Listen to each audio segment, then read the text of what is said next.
man. An extra pen? Extra pen?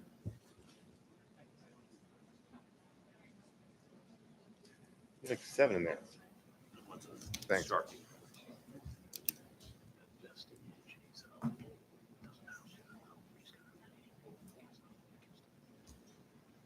Yeah.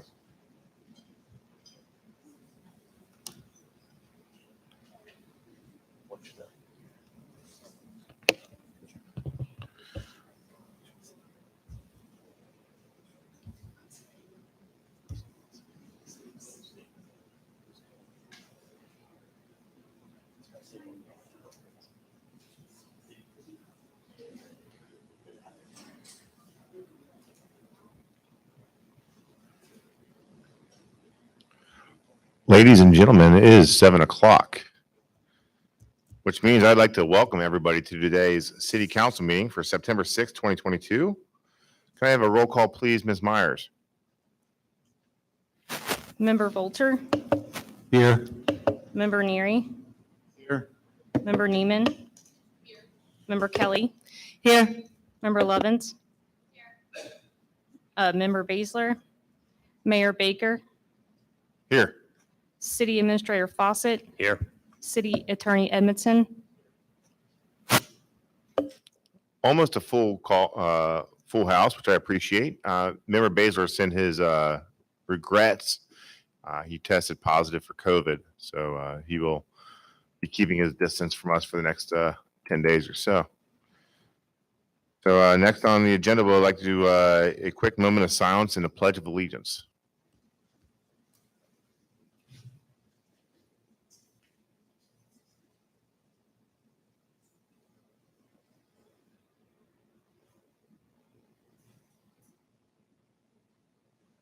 I pledge allegiance to the flag of the United States of America, to the republic for which it stands, one nation, under God, indivisible, with liberty and justice for all.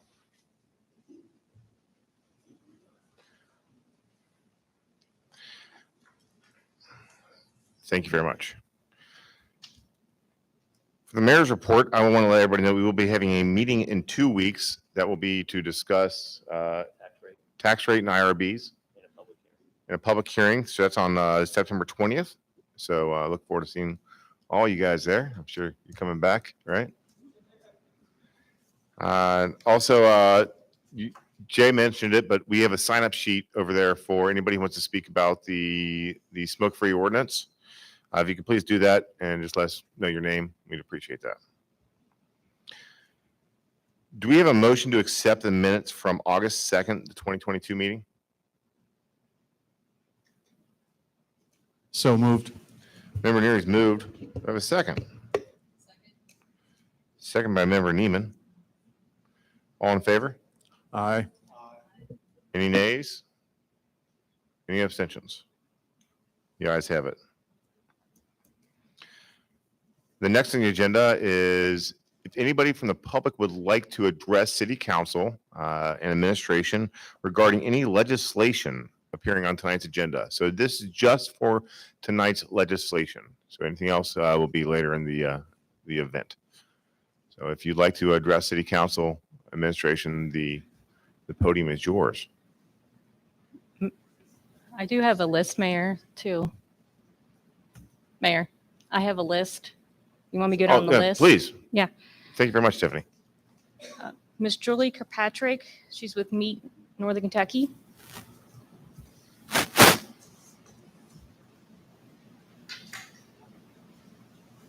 Good evening. Thank you. Thank you, Mayor. Thank you, City Commission.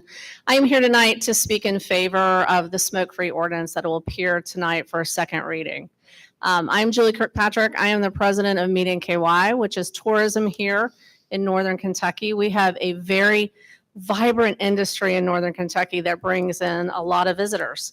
And I want to tell you that these smoke-free laws are very popular when visitors are looking at a destination. We have data that 87% of visitors research non-smoking destinations to take their trips. We have a high proportion of families that visit, so this is a priority for our organization. We also know that 81% of residents in Campbell, Boone, and Kenton County support passing a smoke-free ordinance or a local law, and that there are a lot of residents here in Dayton that have signed a petition in support of this ordinance. But I want to tell you personally why this is important, and that is because of my daughter, Lily. She is 19 years old now. I'm going to get through this without crying. Bear with me. When she was 14 years old, vaping came into our life, and she got hooked on vaping.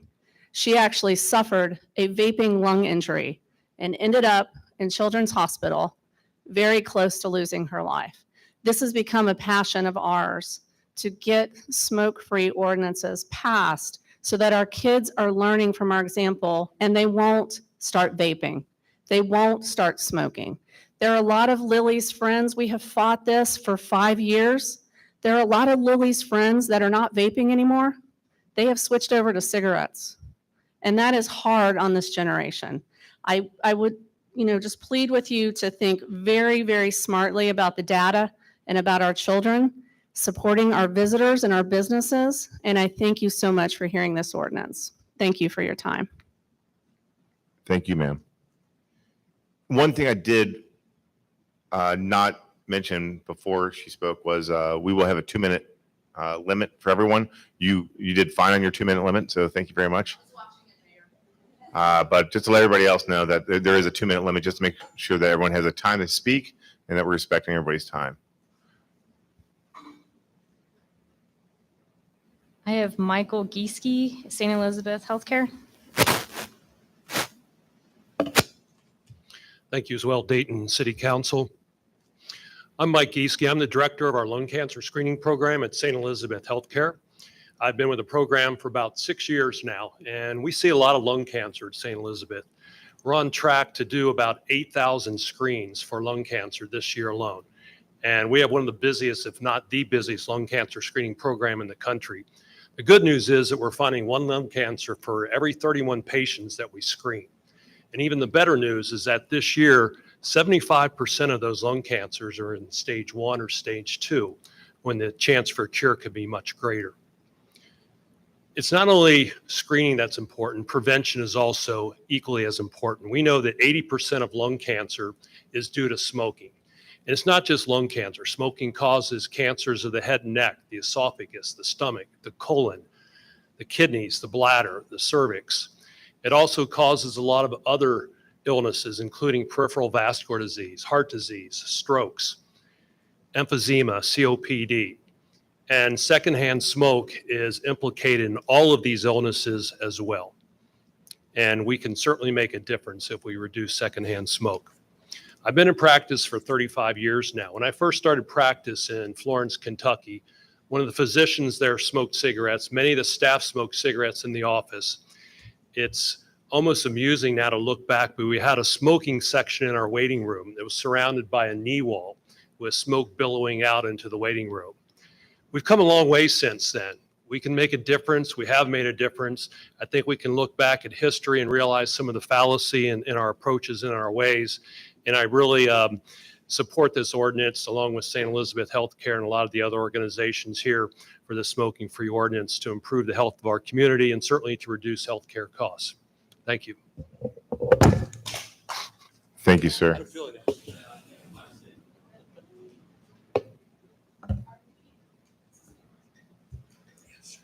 Are we encouraged to speak to the speakers or to the people at podium? Yeah, you can. Can we? Sure, of course. Microphone down. Okay. Hi, I just had a quick question. Yeah, sure. I doubt anyone is challenging the fact that smoking is terrible for you. So, I mean, in my family, my grandfather died of emphysema. I personally, on his deathbed, he said, "Tell Beth to quit smoking." I did not. Continue to smoke for another 10 years. Sure. So, and I knew it was wrong. I mean, but I looked in the future, like, I was immortal or whatever, But I think we all probably agree, nobody's disputing the fact that it's incredibly unhealthy. And you specifically referenced secondhand smoke. this is kind of a very specific and small little town here, and really only a small handful of businesses are affected by this that I can see. Yes. There are no kids, there, 3. And then any employees of businesses that are in the industrial park or whatever, they're not public businesses. So we're not talking about kids, except for maybe like an example from adults. We're talking about a really old bar, another really old bar, and kind of an open marina. So from St. E, since you're speaking from St. E, I mean, how do you address that? Because this is I'm thinking the real people who are directly involved by secondhand smoke are the employees of this business. And many would say, then don't work there. Customers won't go to a place that if they don't like smoke, they're not going to go there. So that's already kind of a thing that polices itself. So if you could address that and help me make an informed decision. Oh, sure. First of all, I'd like to say that I've never told anybody that stopping cigarette smoking is easy. It's extremely difficult. And yeah, that's a big part of the problem. Mhm. In businesses that allow smoking, it's unlikely that 100% of the customers there are smokers. And certainly it's unlikely that 100% of the employees there are smokers. And they're exposed to secondhand smoke. Secondhand smoke kills 600,000 people in this country every year. We know it's a risk. We know it's a danger. And, like I said, we've come a long way since having smoking sections in our waiting rooms, and it's time to continue to move forward. Okay, thank you. Sure.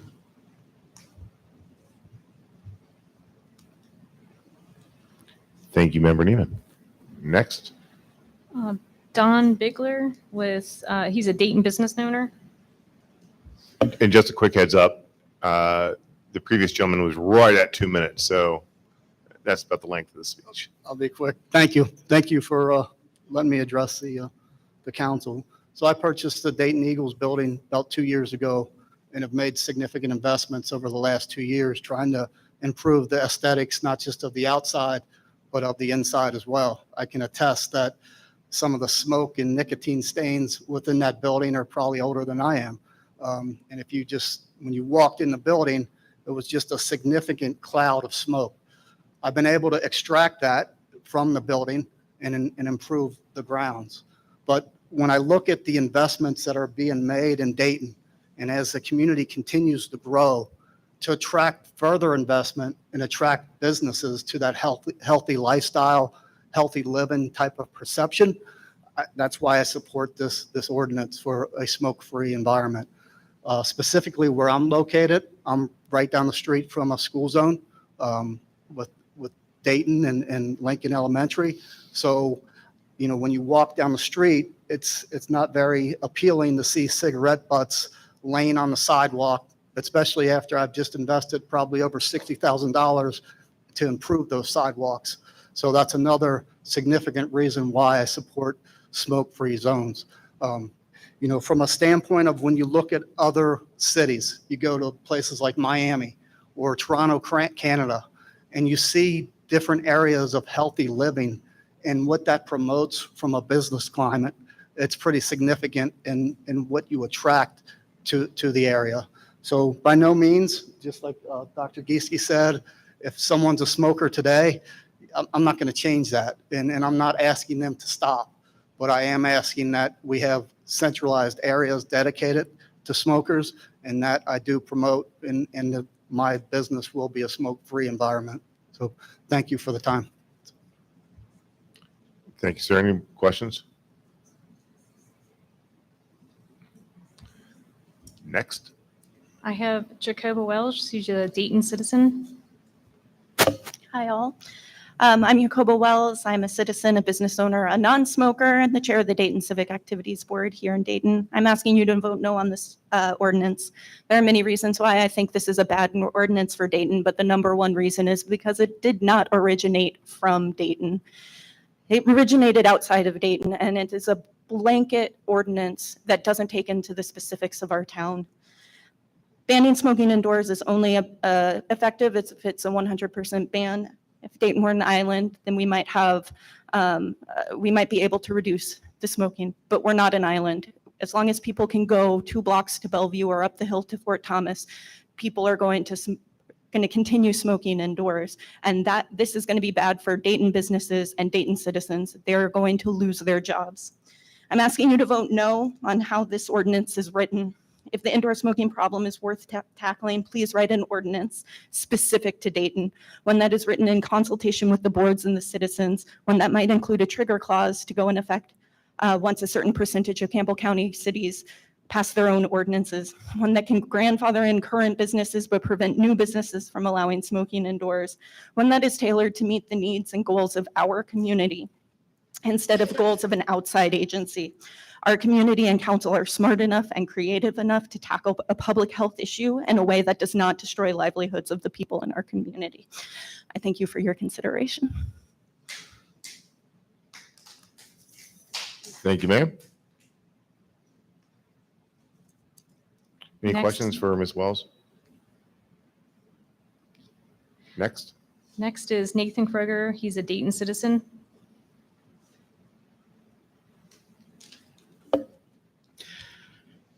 Yeah, my name is Nathan Kroger. I come to you tonight as a non-smoking citizen of Dayton, a business owner here, and a member of the Dayton Main Street Advisory Board. I sent you all a letter back on August 22nd detailing my 4 main concerns about the smoking ordinance. Thank you for taking the time to read it. I won't rehash any of that tonight. Rather, I would like to mention a 5th concern. As I understand it, this ordinance was not written by you or anyone in Dayton. It was presented to you for consideration by the Northern Kentucky Health Department. If I have that detail wrong, I apologize. I believe their intentions in approaching you are good, as are your intentions for considering it. I don't believe, however, that the ordinance itself, as written, is right for Dayton. And so I ask you again to vote no. I believe that we as a community are creative enough to write an ordinance for ourselves that would address the issue of smoking in shared public spaces, while also taking into consideration the valid concerns of businesses and individuals who do not favor an outright ban. Please vote no tonight, but also let's start the process tonight of creating our own ordinance that addresses the specific concerns and needs of the citizenry and the business owners in our town. Thank you for your consideration.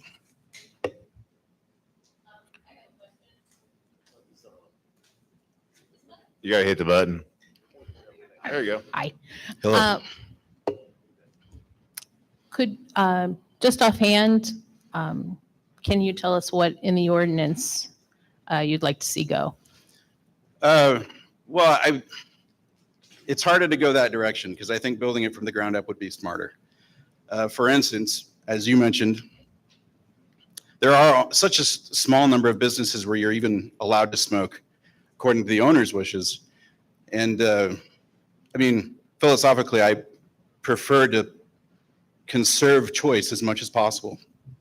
So I would like the owners to have as much leeway, but I also understand compromise. And so I think in our town, something that might work is a grandfathering clause or a triggering clause, as Jacoba mentioned, because the market's already dealt with this problem. Jay, could you address that about grandfather? Is that something we could do? You cannot grandfather. This is a regulatory ordinance. It's not a zoning ordinance. Zoning ordinances are the ones that can be grandfathered in. Regulatory ordinances like this one can't be grandfathered in. You'd also have an equal protection argument, I think, Alex, if you had one group that's allowed and a new business came in and wanted to allow smoking, you didn't allow it, there would be, I think, a lawsuit involving equal protection argument. But grandfathering usually deals with zoning matters and not regulatory ordinances like this one. Okay. I brought that up too. Any other questions for Mr. Kroger? All right, we're gonna go ahead and the next, please. Michael Swain, Mcswain, he's a Dayton citizen. Mr. Swain, Hello, the floor is Ms. yours. Mcswain. I have poor handwriting. I apologize.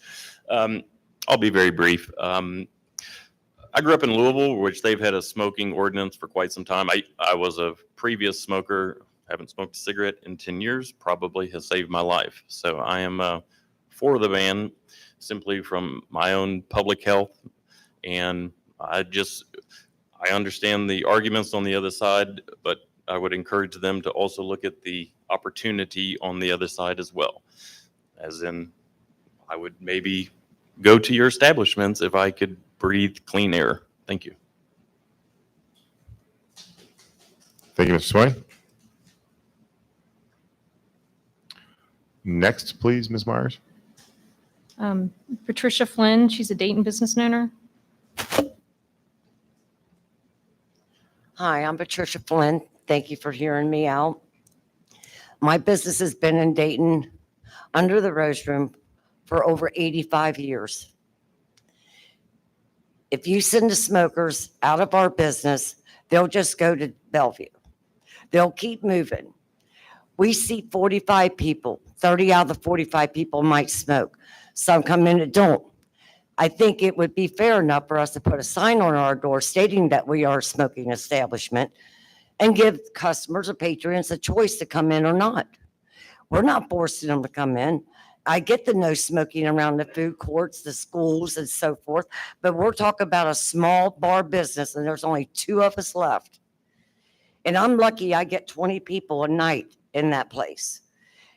You pass this ordinance, I guarantee you, that will be another empty vacant building in Dayton. And I think that we are to focus on educating the children. I'm not saying smoking's right. I am a smoker. My husband died of cancer, lung cancer. I'm just saying it's a choice and it should be left up to the business owner. So I ask you to vote. Please don't pass this order, please. Excuse me, I have a quick question. So you said that you believe that if we pass this ordinance, people will just go straight to Bellevue. Yeah, Is that right? Have you considered that maybe people would be more likely to come to the Rose Room if you were non-smoking? well, nobody had the petition signed that would show you that. Okay. No, Because mean, this is the argument we hear a lot. I And that know. studies say, and it's hard to know, does that actually apply to specifically you? You know, I mean, it's easy to say a study, but, so I'm just wondering. well, if then you're- it's Bellevue next that you'll go after. But then again, the state of Kentucky let Turfway open a smoke place for smokers because they don't want them smokers going to Indiana and spending their money. Mhm. Newport Gaming, they got a smoking facility. They don't want their customers going to Indiana where you can smoke. Mhm. Even Cincinnati put a smoking order place down in Cincinnati at the casino because their business was going to Indiana. Just for fairness, out of that, all those places are outside. No, They they're are. not. No. No, they, Turfway has a door that opens, but it is not outside. Newport is definitely all closed in. And okay, Jack's down in Cincinnati is partially closed in with a window. okay. So, yeah. But the smoke's still going out in the air. Thank you. Thank you. Thank you.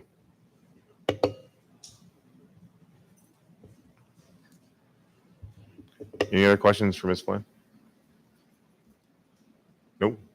Next, please. Jenna Shrover, Catalytic Fun. Okay.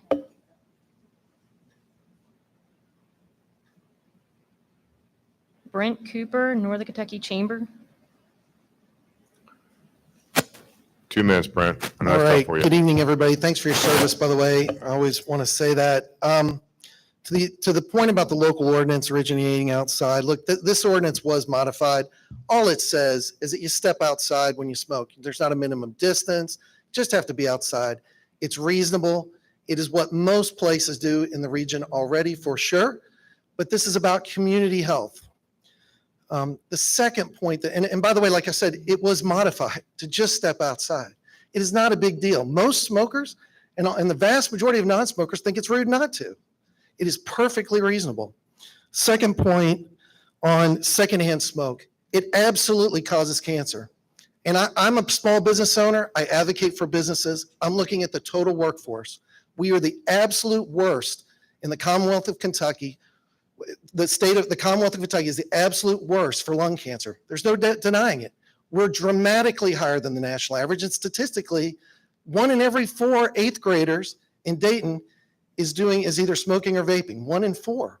There are reasons for community health. Secondhand smoke is not something that you debate about. There is no debate that it causes cancer. It absolutely does. And we have all kinds of restrictions on business for things that cause cancer. Things like asbestos, things like washing your hands before you serve food, limits on the amount of people you can have in a room. We absolutely do that. The last point I want to make is that, again, it was said earlier, but 81% are in favor of this, of your neighbors and residents. Kate's Catering right down here, she couldn't be here tonight. She's in favor of this. There are a whole bunch of places that are dramatically in favor of it.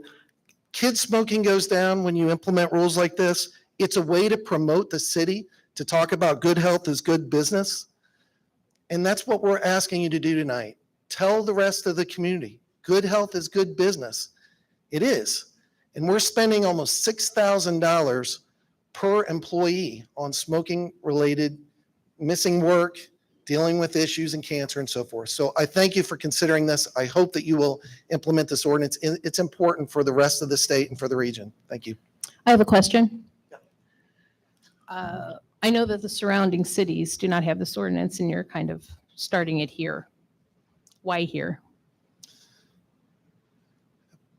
Because I think Dayton is a leader, to be honest. I think things that if we can implement something like this in Dayton, it will snowball to the rest of the region. I think, look, we are the second largest metropolitan area in the state of Kentucky. It goes Louisville, Northern Kentucky, and Lexington. Lexington implemented this 15 years ago. 15 years ago. And by the way, their kids smoking went down 15%, and they saw a whole bunch of health benefits. We border Cincinnati that's been smoke-free forever, and their bars do quite well. I heard the comment, this will kill your business. And I understand that concern, except there's no data that backs that up. In fact, there's a ton of studies that say the exact opposite, that say when places go smoke-free, business goes up. The entire country of Ireland went smoke-free, and you think they don't drink in Ireland at their pubs and bars? This was debated, same comment, that's going to kill business, and the exact opposite occurred. Tourism went up so dramatically in that country that the head of tourism specifically cited this law.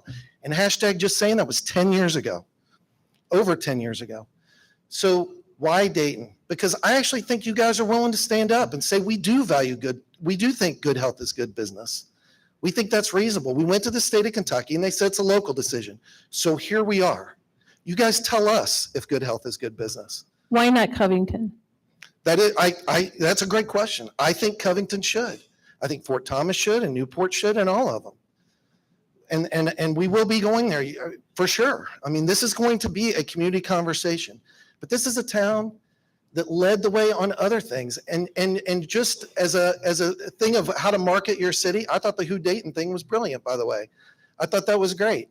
And this is the kind of thing, if you promote Dayton as smoke-free, I think business will go up, not just for the bars and restaurants, but for everybody else too. This sends a message that Dayton cares about community health. And I do think it's a good way to market and a good way to spark the conversation for the other cities.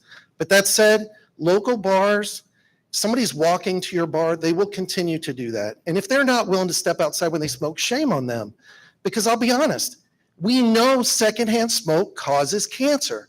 You're causing harm to people around you who don't smoke. And statistically, we know not everybody does. And so that is the why behind it. The other benefits, the way to market, the other things, the kid smoking does go down. But that's not the why behind it. The why behind it is because secondhand smoke causes cancer for employees and for their customers and people who come into that building. And it's perfectly reasonable to step outside. It is not a big deal. It's the definition of not a big deal, knowing that you're the worst in the country for cancer. You're the absolute worst. And you're not willing to step outside when you smoke? Come on. No, they're not willing to smoke. I mean, according to some business owners, they are not willing to step outside. But there's no credible study that backs that up. Zero. In fact, again, there's a lot of studies that say the exact opposite of that. Well, I have actual businesses saying that it's easy to drive to Bellevue and go to the Loyal, and it's not that I'm advocating for smoking. Absolutely not. It's just that they have, at least, she has a business for 18 years. And whether you approve of her business plan or not, it's legal. And I think we should rally, I think we should rally around that business. Of all these communities, we have to, do some things that might directly, not statistics and not studies, but might directly affect our businesses that have been struggling through COVID. And so I just feel it's a little stressful to have this just on Dayton when we are surrounded by alternatives that customers could go to, Well, I think we should rally around businesses that think they're going to be impacted negatively by this. I think they will benefit from the promotion of being smoke-free as a community. I think it's perfectly reasonable. And, I think that business will go up, and data backs that up. And it's also a collective workforce issue for everybody else. Look, I understand the concern, but it is perfectly reasonable to step outside. And I'll just say this last point. Businesses actually don't get to decide on community health issues like that. They shouldn't. I hear what you're saying, but this is toxic air that people are being forced to breathe. Okay, wait a minute. Who's being forced? The employees and some of the visitors that come in for sure. But look, They're not forced. They made that choice. the one thing you have to keep in mind, this isn't just bars and restaurants. There are a whole slew of businesses around here that if you have more than one employee, you would be asked to step outside when you smoke. And that's not unreasonable. It's not just the bars and restaurants, but for them as well. But for employees, let's just stick to that for a second. Are there employees in Dayton who are working at a bar or restaurant who don't smoke, who don't want to breathe the smoke? Absolutely there are. We don't give that kind of choice to those businesses, knowing that the harm that's going to be caused, we shouldn't be doing that. And that's what we're here to promote. We're here to promote good health is good business for everybody collectively. Yeah, it's hard to sacrifice really old businesses hoping that that will be true for them specifically. Again, tons of data that backs it up though. I think this is an opportunity for Dayton to promote the city and say, hey, we're the first in Northern Kentucky to go smoke free. Absolutely. Alrighty, thank you. Thank you, Mr. Cooper. Any other questions for Mr. Cooper? Next. Oh, I'm sorry.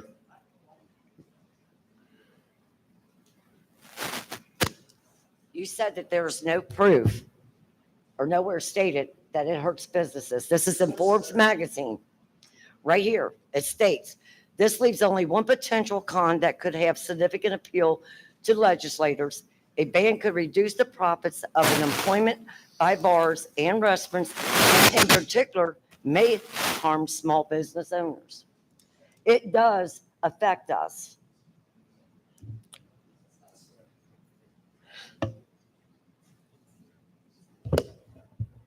So let me just, for sake of time's sake, how many here are in support of a smoke-free environment? Just show of hands. And I'm standing here with tourism, economic development. By the way, this is an interesting thing.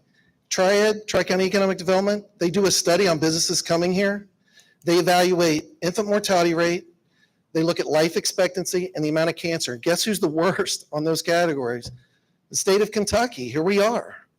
These are the type of promise, these are the types of ordinances that can make a huge difference in our economy, and it doesn't raise taxes and it promotes community health. We're here with a whole slew of folks from around the community, your community. We all live here and have to and work here and play here. And this is something that is widely popular with your constituents. It does impact community health and it makes our business climate better. You tell us, is good health good business? I think it is, and studies back that up. So I hope you'll find a way to support this ordinance. Thank you. Thank you. Thank you, Mr. Cooper. Next. I just have a couple of things. One is the ordinance. The way that it's written right now, I think it's kind of redundant, it's confusing, and it has a lot of things in there that don't even pertain to our city. We don't have hotels, we don't have nursing homes. There's a lot of confusion in it. I think there was a paragraph about private clubs were included in this, but 2 pages down, they're not included. It's very I think if we're going to do anything like this in the near future, we need to write it ourselves. Not, to me, it looks like a bunch of different ordinances from different places pieced together. It's very, very redundant and it's confusing. The second thing I think we need right now to talk about is the city building is already no smoking. This building is no smoking. All of the schools are no smoking. We have 3 businesses this is affecting, only 3. We can't even get enforced the parents to stop smoking on school grounds. When you go to pick up a kid, there's a circle all the time, smoking on school. If we could get that under control, I would much rather have the schools totally be smoke-free, even the park. I don't have a problem with that being smoke-free, but to affect the businesses. So they go out, so after this meeting, somebody goes outside here and smokes. We have to all walk through it. When you walk past the Rose Room to get to the taco place, you got to walk through smokers. That's not helping anybody. Keep them inside where they already know I'm going in a smoke environment. That's pretty much it. Thanks. Any questions for Ms. Cornett? Yeah, thank you, Ms. Cornett. Next.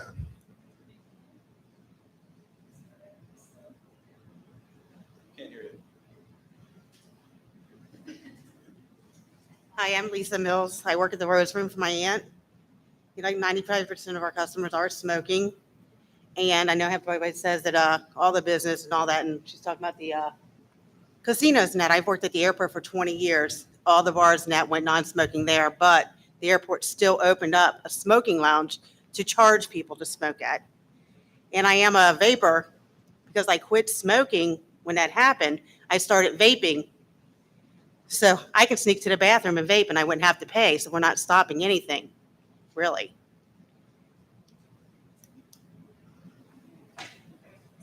Yeah, I mean, it's just going to attract people more vaping because they're going to be able to hide it better. So it's not going to do anything good. Just for your information, ma'am, the ordinance does include vaping in being banned, as well as any organic substance being smoked. Right, well, the airport, you can't vape at any either, but it didn't stop our employees from going to the bathroom, sitting in a stall and vaping. Understood. So they're breaking the I just law. wanted to point that out. Yeah. That it is So covered. that's what I under mean, the- you're going to pass an ordinance, but it's still not going to stop anything. People are still going to try to do it. So why not let them smoke in a bar where they've been there for 5 generations of smoking?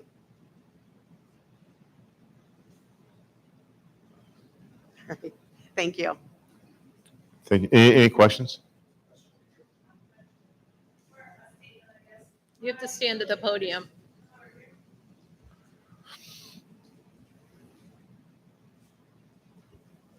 I was just gonna say. You have I to state understand- your name. I'm Abby Maddock. We live just a couple blocks over.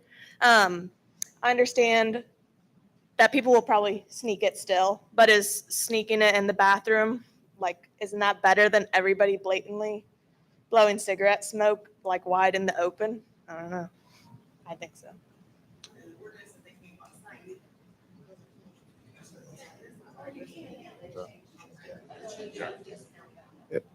Just to keep everybody with time constraints and everything else, if I just make sure you go through Ms. Myers over there with your name on the list. And I appreciate the comment. Ms. Myers, who's next?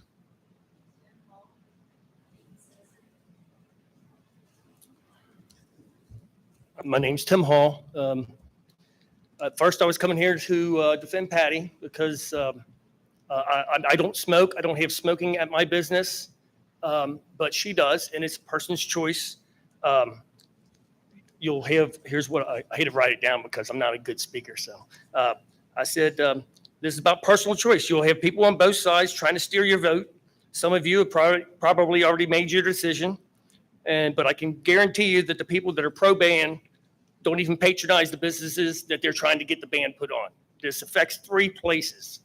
And all 3 places you have to be 21 years of age to get into. It's not like an 18-year-old kid. You have to be 21 to smoke. You have to be 21 years of age to get into these places. So how do they have a voice in how this business is ran if they don't even patronize the place? I don't understand that. I know some of you guys patronize smoking bars in other cities. And you know why? It's because it's your choice to go there. It's not because you have to, or it's the only place that you can get into. It's your choice to go there. You're an adult. You get to make an adult choice. The federal government hasn't seen fit to place a ban. The state government hasn't seen fit to place a ban. And the county government tried it a decade ago, and it got turned down and said it's a business owner's choice. And like I said, my place, I choose not to have smoking. But she's invested a lot of money into her business. And so it's her choice how it's ran, as long as it's legal. And she's been in business long enough to where we know it's legal.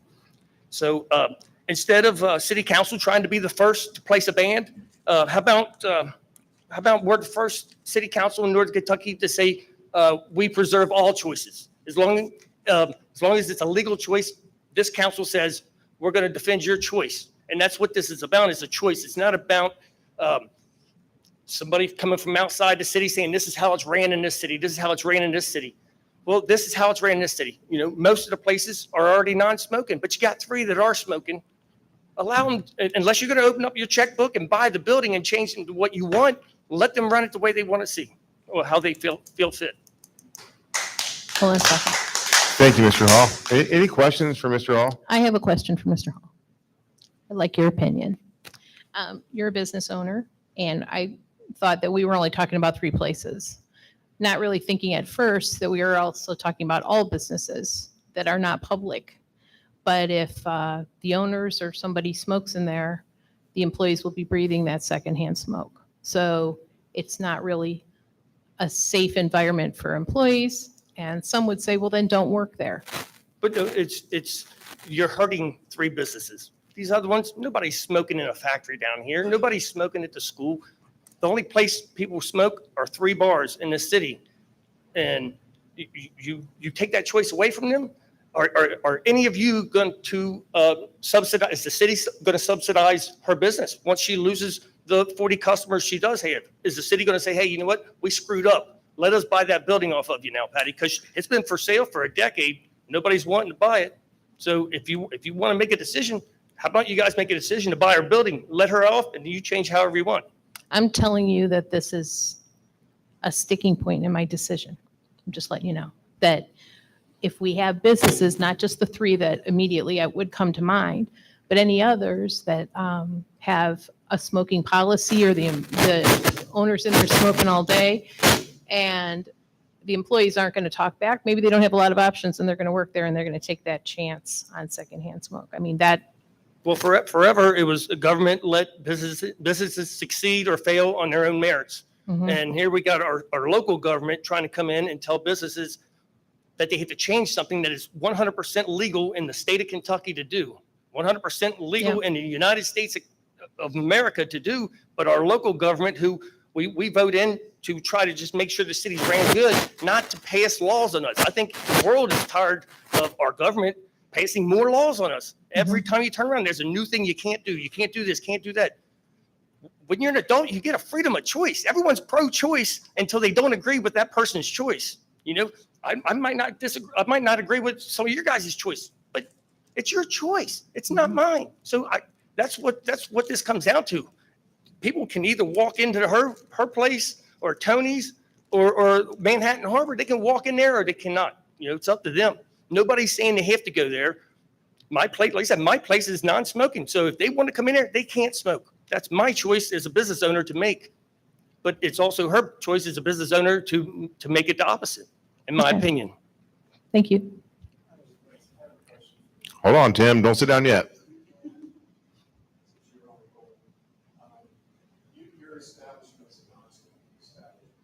Yes.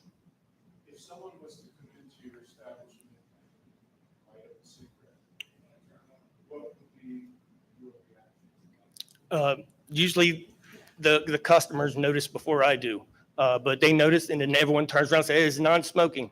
Oh, my bad, no problem. And they go outside. But alcohol sales is only 25% of my sales.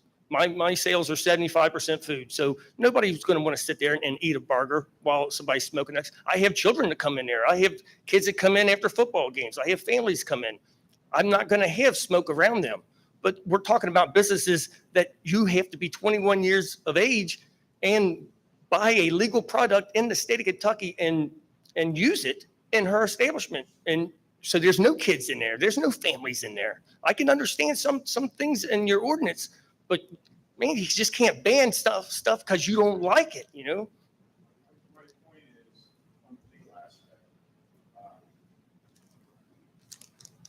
If someone was to light up a cigarette in your place, you could tell them to put it out on the meeting, correct? Yes. And if they didn't leave, what recourse would you have? I'd hit the force mount or call the police. And least legal recourse would be trespassing, correct? Yes. Hold on, Tim. People like to talk to you, man. Anybody else want to talk to Mr. Hall?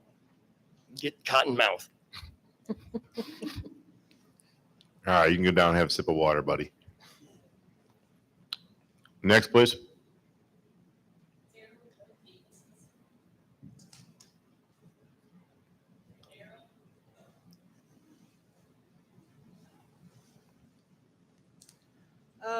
My name is Daryl Wood. I've been a resident of Dayton for 12 years. I've seen a lot of Dayton grow. The council has done many things, and I'm thankful for that, and I'm glad to see it's done. I do not support the ordinance because I'm just afraid that where the people that work there could not work there no more because they cannot smoke. And I feel that when you have a legal right to be able to choose where you can go, you have the right to go to a smoking place or you have a right to go to a non-smoking place. I myself, I've been exposed to secondhand smoke all my childhood. I've never smoked. I'm in my 60s. I've never had no health problems. I would say with America today, your choice is where you want to go. So I only say is I do not support the smoking ordinance. Thank you. Thank you, sir. Any questions? Thank you, sir. Next, Ms. Myers.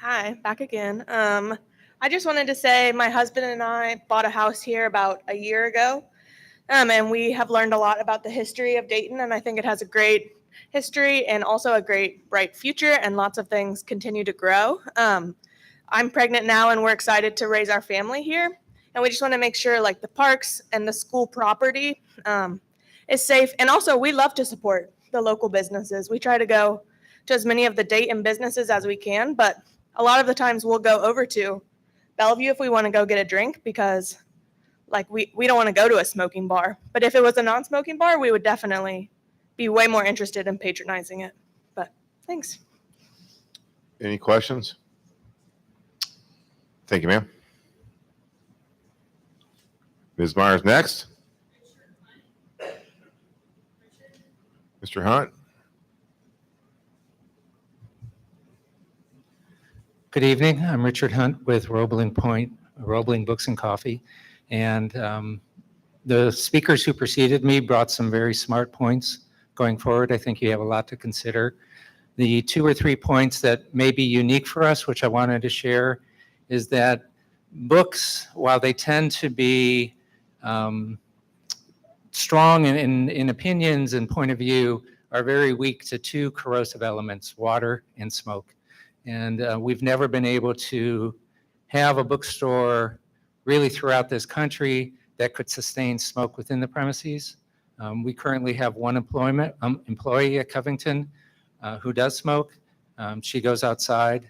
She said when I told her I was coming over tonight that she would never imagine anybody smoking within a bookstore. The other element is that the resurgence of local bookstores in the last decade has all been about the community.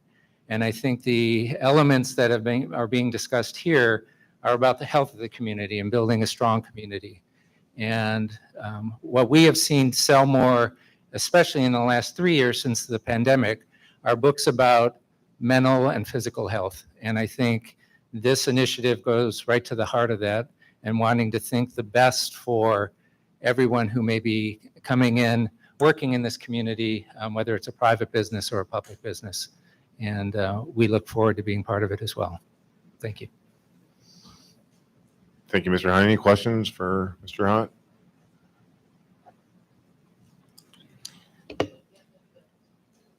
What's that? I'm sorry. Broken. I do have a One question. thing to add, the store in Covington is surrounded by bars and restaurants. We do have Keystone and Smoke Justice and the Gruff, and all of those bars are non-smoking inside. And I think it has worked to the benefit of the neighborhood from what we've been able to see and listen to. Thanks. Are you also in close proximity? Hi. Oh, I'm sorry. It's gone. The Not voice done yet, the Mr. Hunt. voice is back there. Are you also in close proximity to any bars that do allow smoking? Inside, no. Okay. But outside. And on our little corner, we're next to Lil's Bagels, and they have a no smoking outside policy. Okay. So I just want to be clear on what you're saying. Because you have your own business and you would have it non-smoking and you would be in no danger of damaging anything or your books or anything. You're just saying that you would prefer to be in a community where everyone was non-smoking, your business. Is that Yes, what as you're a way saying? to support the community's health Okay. is our point of view. Okay. Thank you.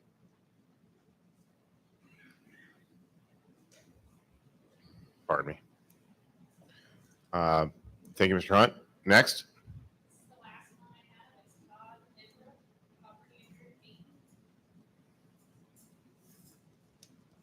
Hi there, my name's Todd Hembrook. I'm kind of a new, anxious, and excited property owner here in Dayton.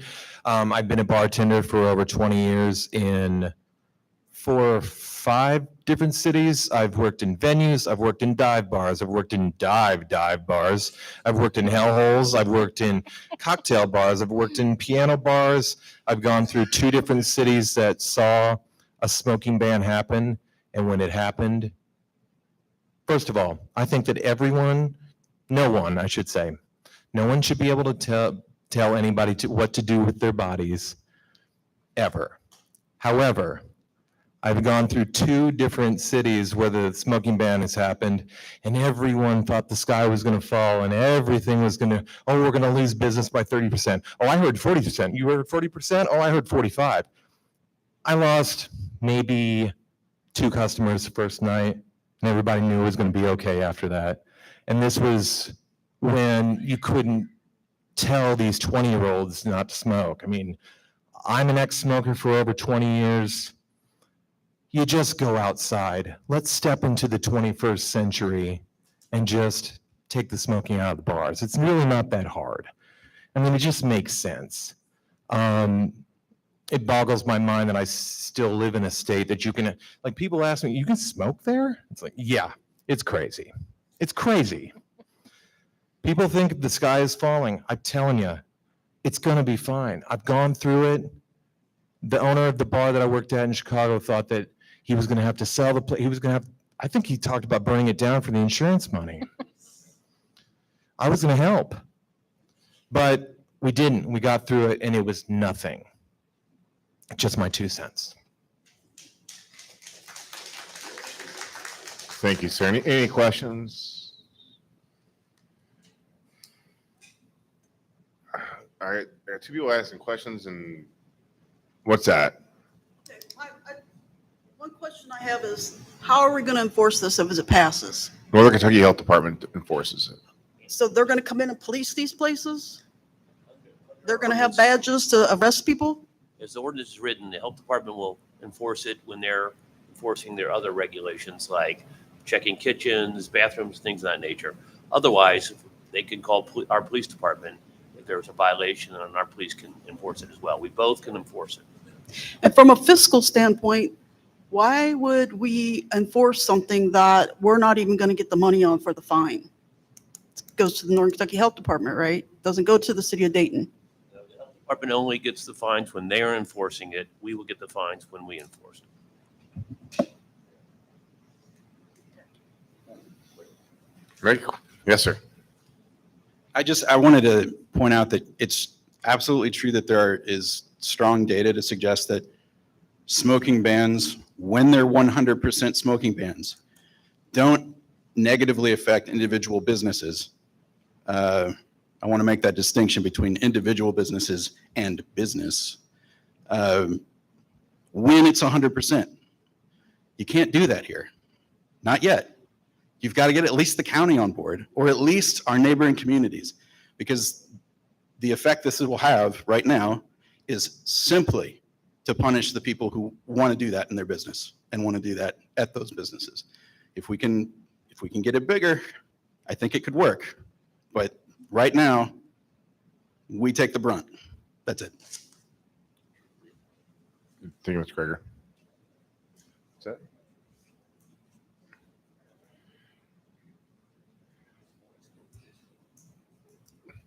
Ms. Flynn, please, one more. So I'd like to ask everybody in here, how many people that raised their hands against this ban, that wants the ban, actually live in the city of Dayton? And how many of you have visited my establishment?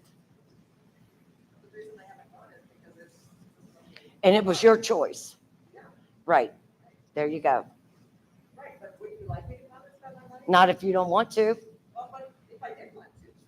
All right.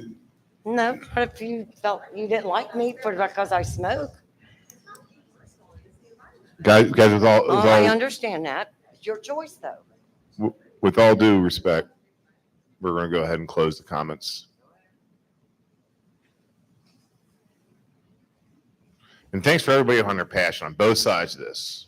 We really, truly appreciate that. We appreciate the town hall feeling of this. And thanks for showing up for support. So is there anybody else that has any type of comment on tonight's agenda that doesn't regard smoking? There's other things on the agenda, believe it or not. Because if so, the podium is yours. All right, well. Ben, do you want to get up? Oh. Excuse me, sir? I said if you have any comments about any other ordinances on tonight's agenda, that you can speak to the podium. All right, so moving along the agenda, the first one is second reading of ordinance 2022 number 20.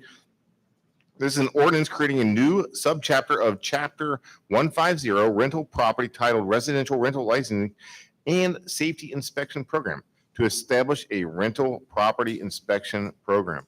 Ms. Myers, please.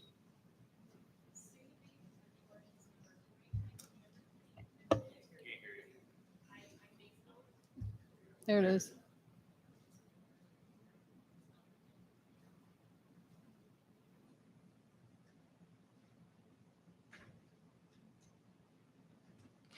City of Dayton, Kentucky ordinance number 2022, number 20, an ordinance creating a new subchapter of Chapter 150 of the Dayton Code of Ordinances titled Residential Rental License and Safety Inspection Program to establish a rental property inspection program in the city of Dayton, including obligations of owners of residential rental property in the city, how inspections will be conducted and enforced by the city, imposing a rental license fee of $40 per rental unit, and establishing penalties for violation of the ordinance of not less than $50 per day per violation, but not more than $250 per day per violation, up to a maximum of $5,000 per citation, and a property lien in the amount of $250 per rental unit.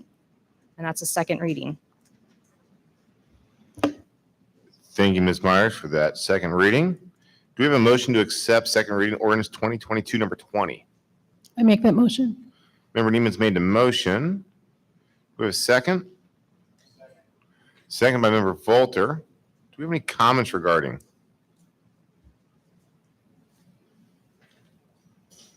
Go ahead and close out the comments.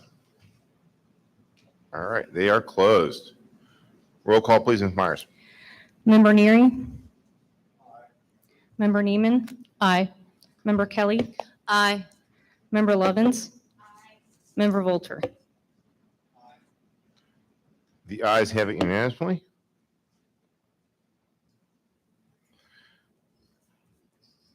This is the second reading of ordinance 2022 number 21. Now, this is the ordinance creating a new chapter 117 of the Dayton Code of Ordinances titled the City of Dayton Smoke-Free Air Ordinance to prohibit smoking in places of employment and public places in the city of Dayton. Do I have a motion to accept ordinance 2022 number 21?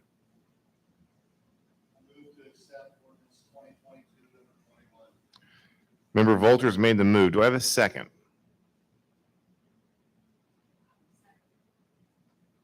Member Lovins has made the second. Do we have any comments regarding this ordinance? I have a comment. Yes, ma'am. This has been a lot harder than I thought. When they first came to us with this, I thought, yeah, we should be non-smoking. And I did think I would go to the Rose Room if it wasn't smoking. And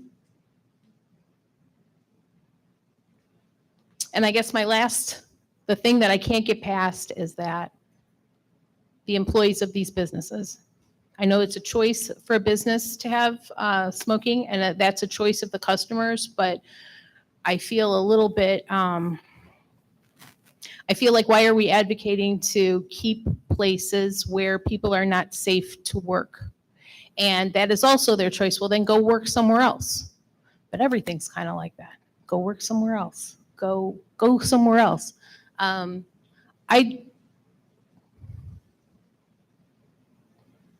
mean, I guess you close the comments, but Well, I I'm can't close the interested. comments. You're not done commenting yet, ma'am. What? I can't close the comments. You're not done commenting. I mean, about this vote. Oh, But I okay. mean, if anyone, I think if there are businesses, I mean, I tried to find out, I'm not really sure how many smoking businesses there are in the industrial park that are not public, but that employees are in there and it's a smoking establishment. I don't think that a lot of people have a lot of choices. I know there have been times in my life where to make my bills, I've worked somewhere where the noise was awful and I have hearing loss, and where I breathed in smoke every hour that I worked for 10 years. So, and I made that choice, but I kind of wish that there was somebody there to advocate for me and make them turn that music down. And because I didn't have a lot of choices, go work somewhere else. Well, it's not that easy. I had a certain number of bills. And so I'd be interested in any argument someone has to keep Dayton smoking, but create an environment where employees have to breathe all that smoke. Is it fair to say, go get another job then? Don't work here then. Is that where we want to go? I'm interested.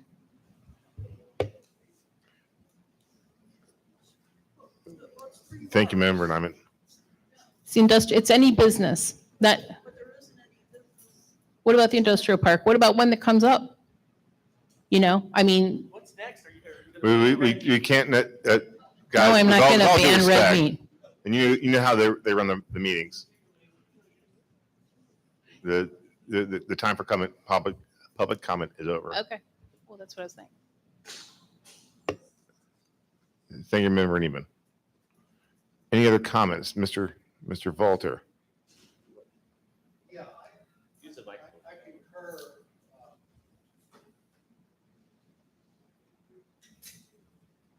I concur with Beth.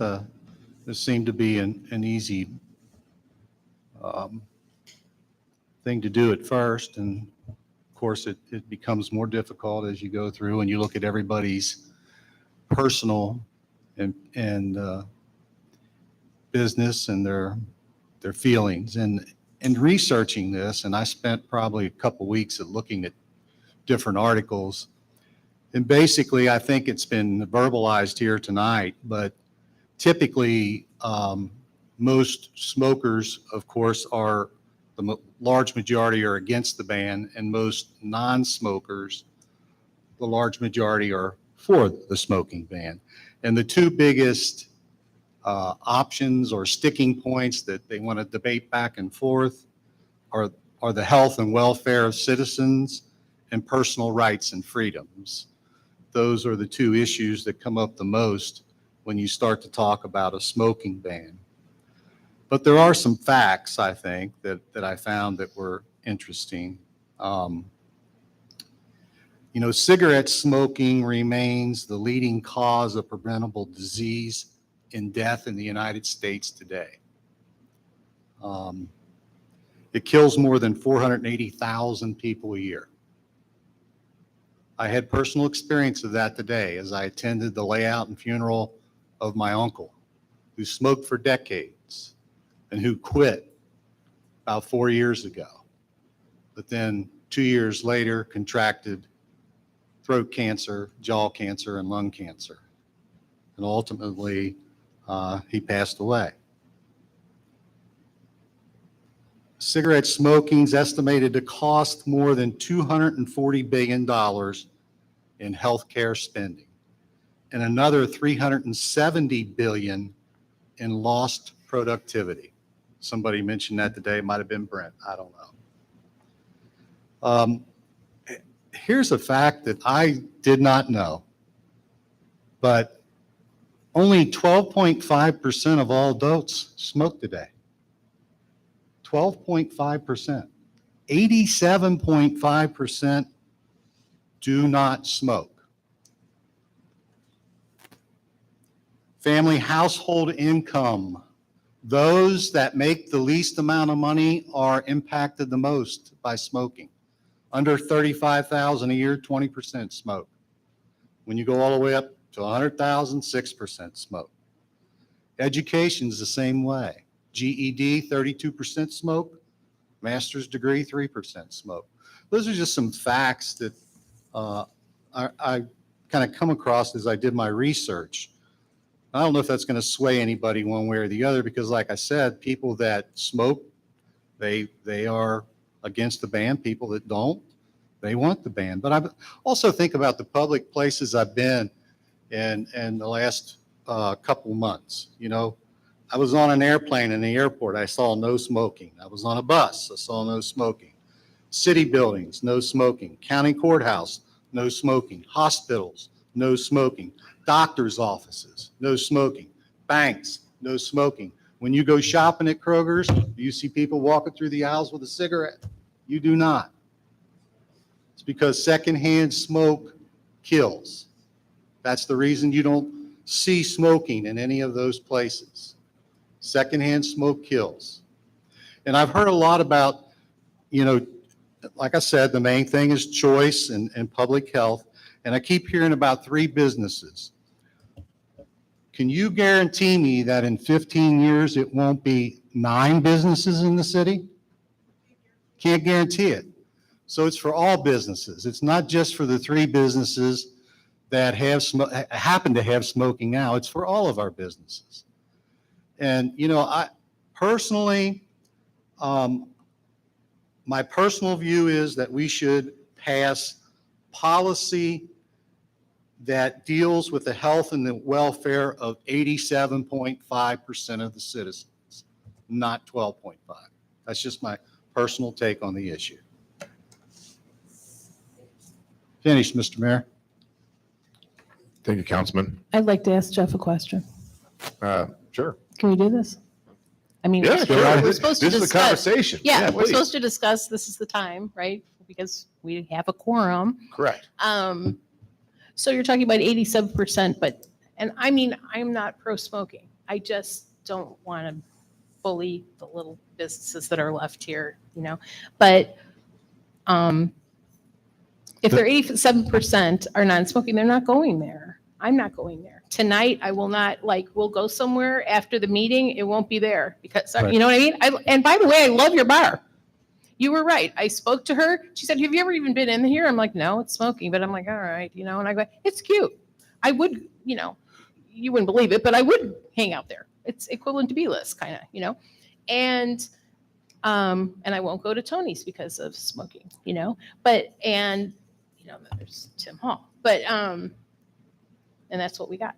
So So there's no secondhand smoke for the 87%. You know what I mean? So there is, if you're an employee. Employee, right. And also, for the 87%, and this is what I want you to think about, and I Mhm. said in 10 years, maybe there might be 9 businesses. Mhm. Maybe all the restaurants in Dayton allow smoking. So as a citizen of Dayton, in order for me to go somewhere and eat or visit a business, I have to go outside my city. Yes. That's what you're telling me I have to do. Yes. And we're- Because it's we're their gonna- business and it's a legal business plan. And we're so gonna yeah, allow I that wouldn't agree with their policy. choice, but yes, We're going to allow that policy and that kind of a, all of Kentucky has allowed that policy. not all of I don't like Kentucky. it. You know what I mean? It's just, Well, I'm not going to convince you, so. the employee thing is the thing.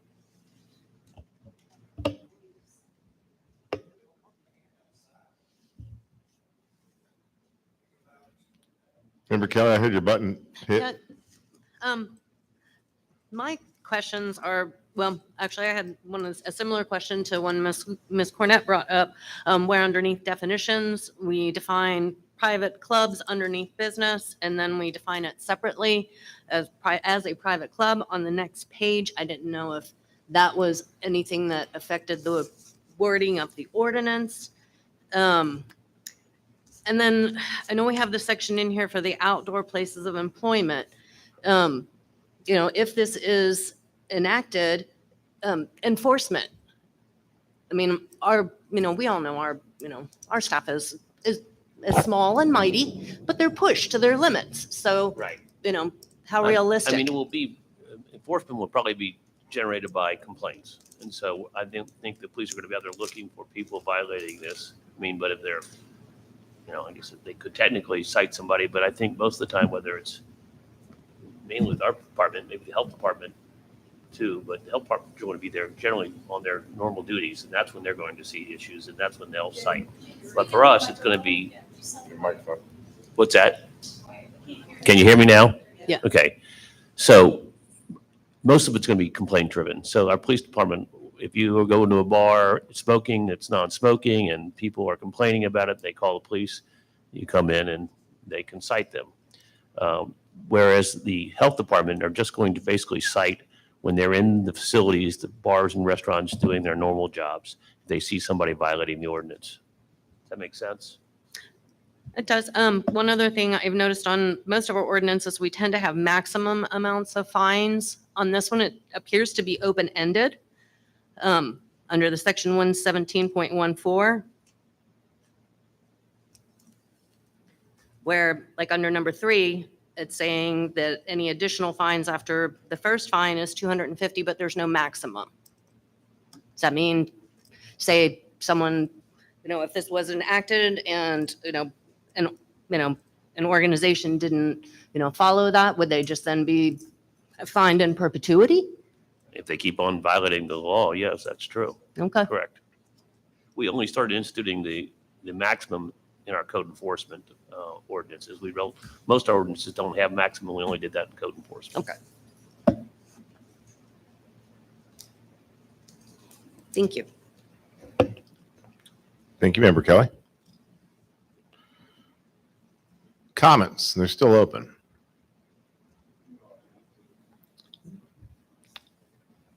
It's great that Northern Kentucky Health, Chamber of Commerce, State of Dayton,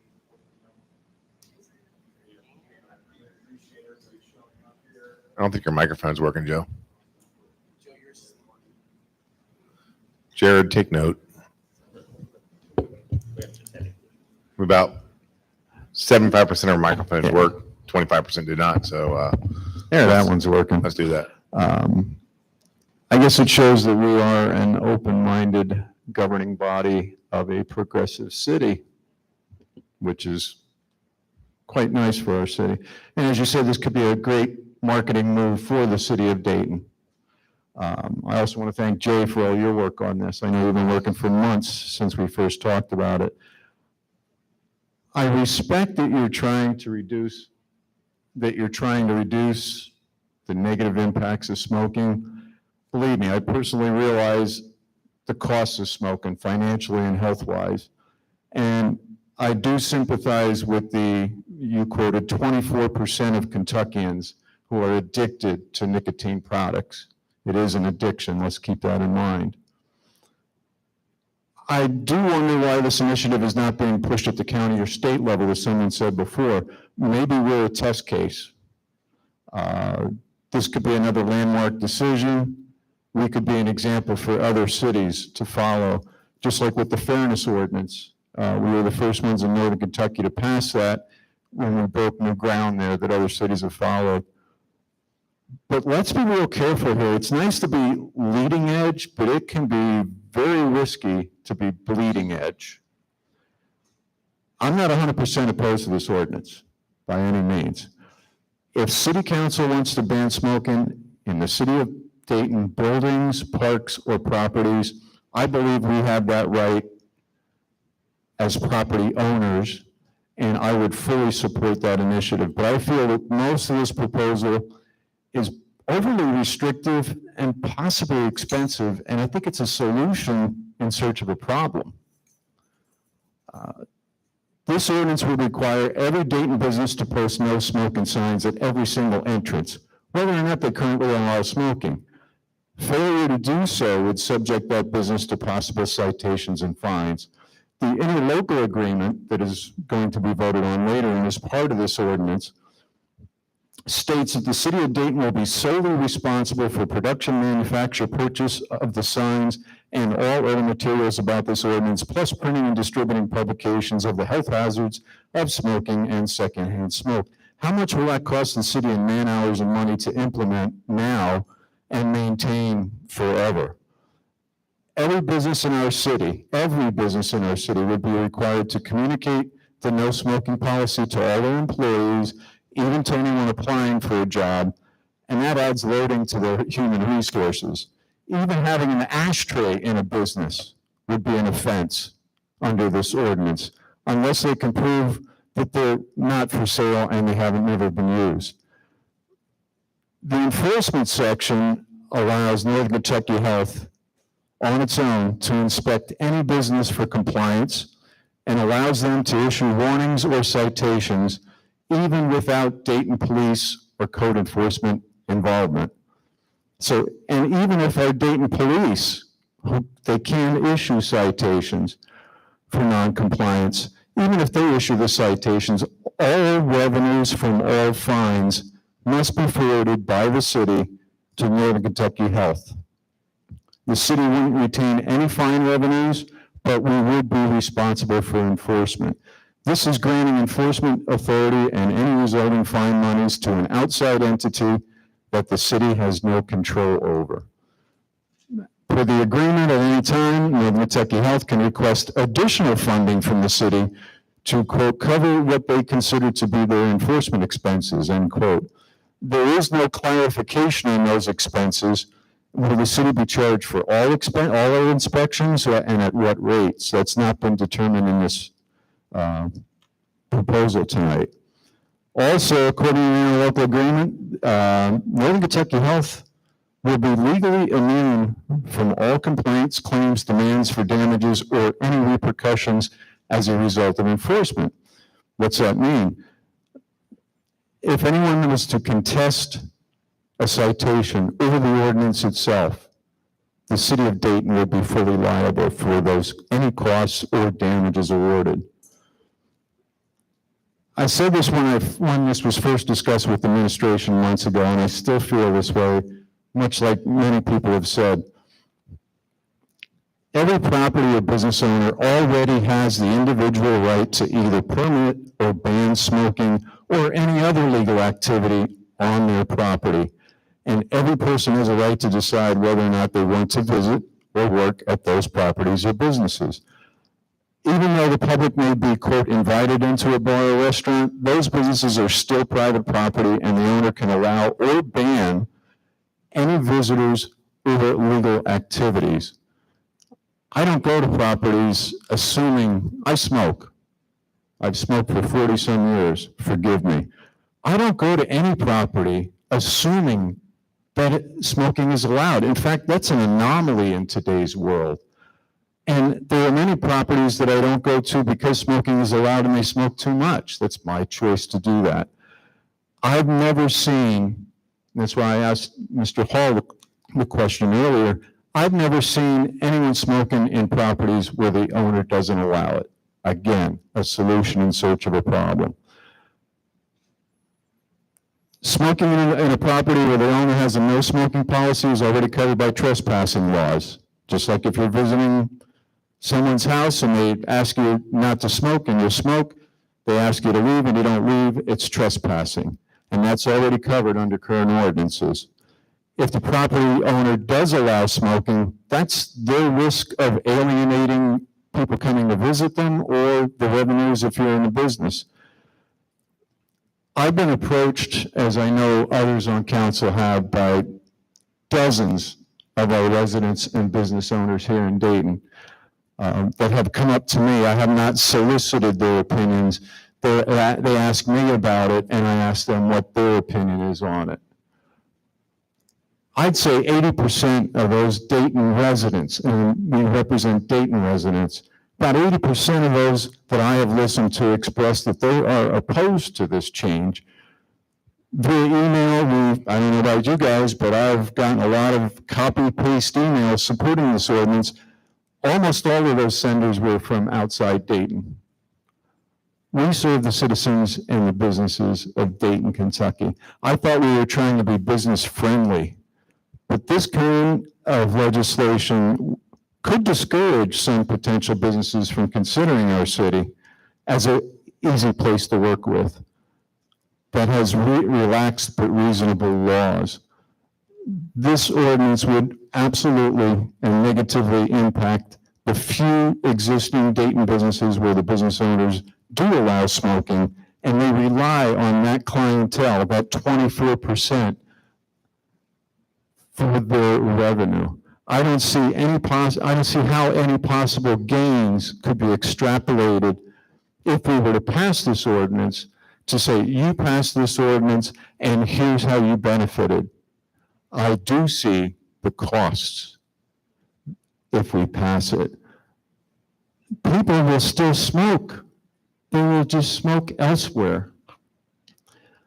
And somebody brought up earlier about noise. I mean, I go to places where the music's too loud or the noise is too high. Do we start legislating, okay, you can't go over 80 decibels because it could permanently disable someone's hearing?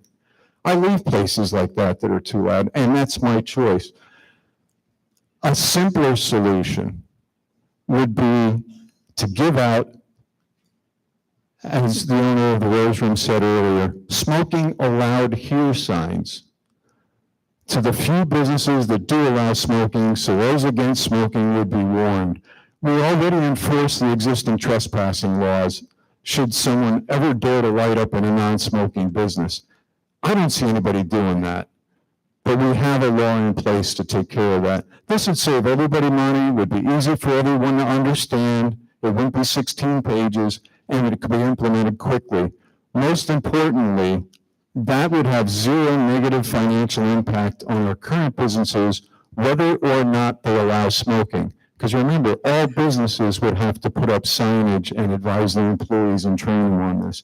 If any business owner decides they want to change their smoking allowed building to no smoking allowed, that's their risk and their decision. According to some of the data shared by the health department and the chamber, that'd be a wise business decision.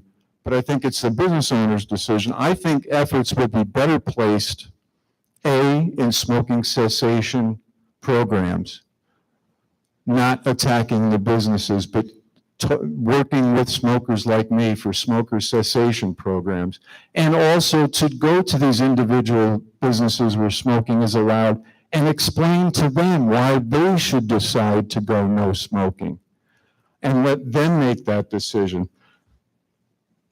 Juul, the vape makers that you see advertised all over the place, today came to a settlement on a lawsuit because they were targeting children, and they were being fined, I think, $438 million that it's going to go out to the states, much like the tobacco settlement a couple of years ago.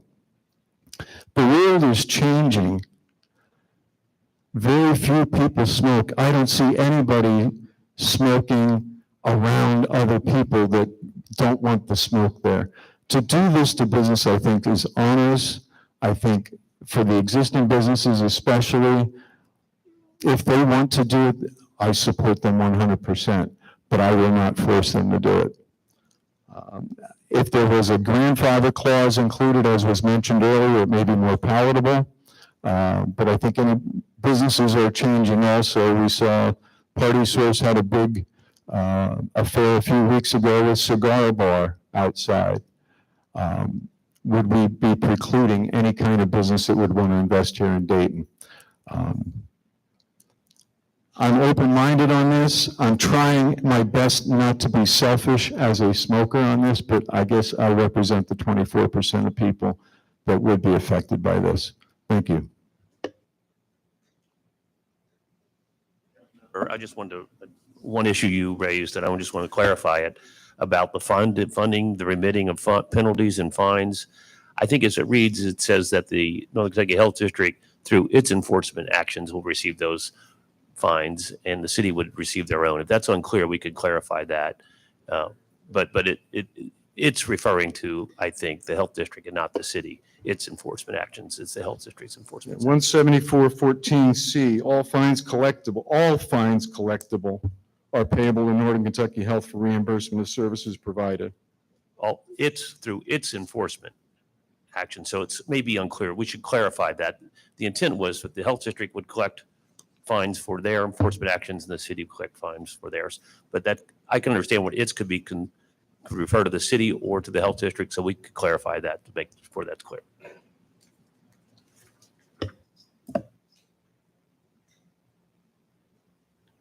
Thank you, Member Neary. That's okay. That's why you're elected to that seat, and you're given that time to speak. So I appreciate that. Yes, sir. Comments are still open for anybody who would like to have them. We didn't close the comments. Nope. Close them? I did what? Is somebody comment? Oh, what do you got? I did go to the businesses that allow smoking, and I won't name names, but I did speak to an employee who hated the smoking. Okay. So it isn't just a given that they're only employees working there who they work there because they love smoking at work. So. All right, thank you, Member Neiman. You tell me to close them? All right, so Member Levin has asked that I close, so we're going to go ahead and close them. Comments are being closed, and we're going to ask for a roll call vote. Ms. Myers. Member Neiman,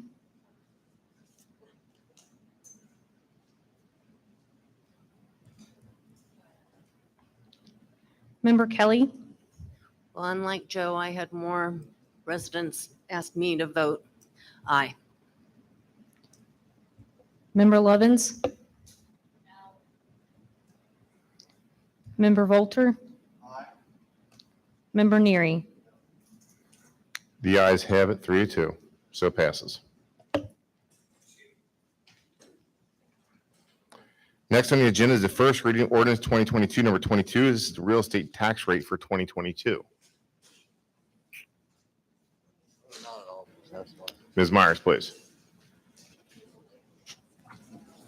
City of Dayton, Kentucky ordinance 2022, number 2022, an ordinance providing for the imposition, levy, collection, and apportionment of taxes for the city of Dayton, Campbell County, Kentucky for the fiscal year July 1, 2022 through June 30th, 2023.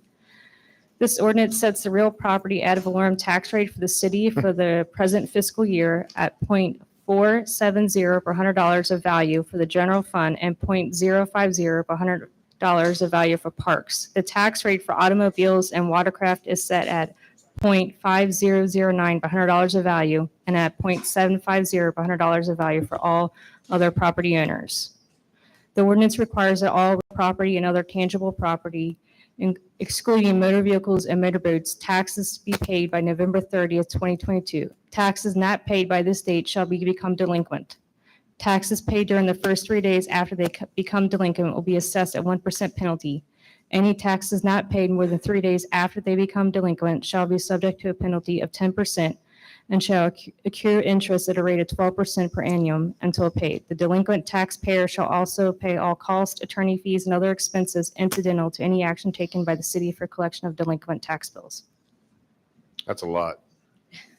Appreciate that. That was the first reading of 2022, number 22. Public hearing on this issue as required by law at our next meeting 2 weeks from now.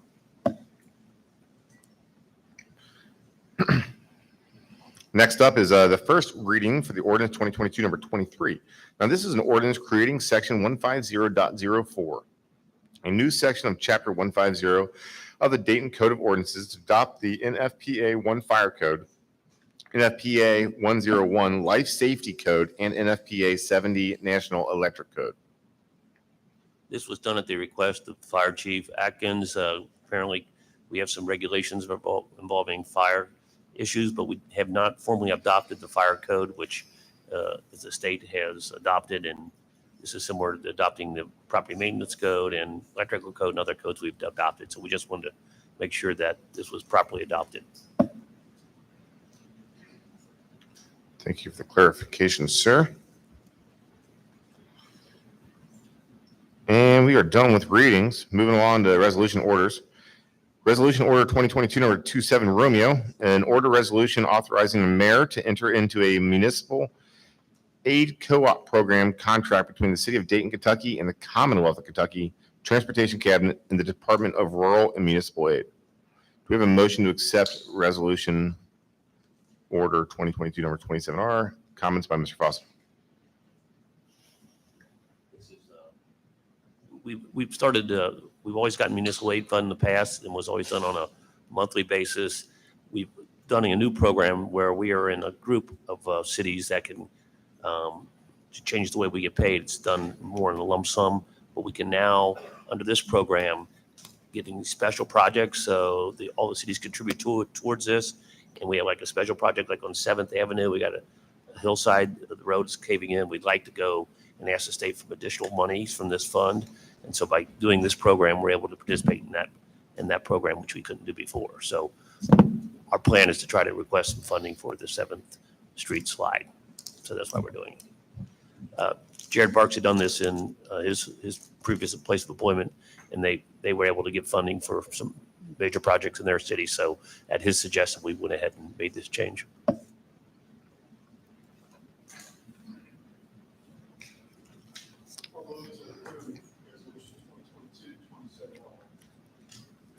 Second.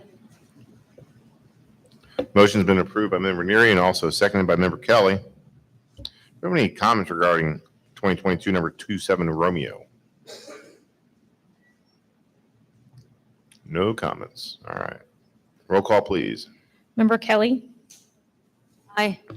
Member Lovins? Member Volter? Member Neary? Member Neiman? The next item on the agenda is Order 2022, number 28 Romeo. This is an order resolution authorizing the mayor to enter into a interlocal agreement with the Northern Kentucky Independent District Board of Health regarding the enforcement of the smoke-free ordinance. Do we have a motion to accept 2022, number 28 Romeo? Member Volter's moved. Do I have a second? Is that you, Ms. Lovins? Ms. Lovins seconded. Roll call, please. Member Lovins? Member Volter? Member Neary? Member Kelly? Aye. Member Neiman? The ayes have it. Next on the agenda is Resolution Order 2022, number 29 Romeo, an order resolution authorizing the mayor to enter into an interlocal agreement with Campbell County Fiscal Court to provide animal control services. I believe Mrs. Terry Baker is retired. So we have a motion to accept 2022, number 29 Romeo. Member Neary's moved. We have a second. Second by Member Volter. Any comments regarding this ordinance?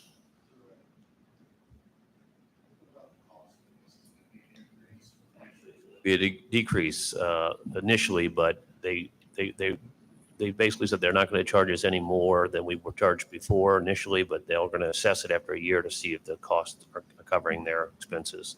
So we're actually going to be paying less because we've had 2 months without service.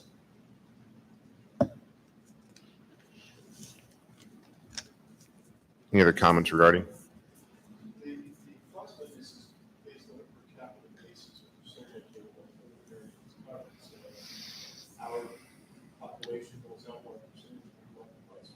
That's correct. Vice versa, yeah. It's basically the same way we were charged before as well, under the other program. Actually, the services probably be a little bit better because the animal shelter itself is providing them, and so they've told us that they will probably do some things that they wasn't done in the past.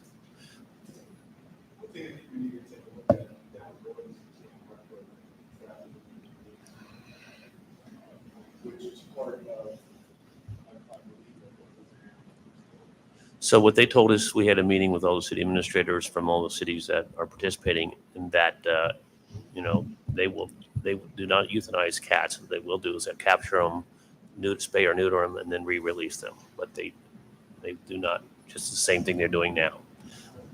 Dogs is a different issue, but if they have dangerous dogs, they will do that.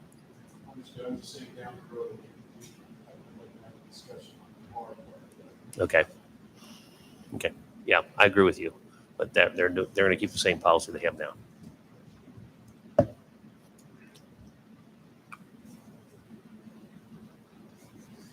Any other comments regarding 2022 29er Romeo?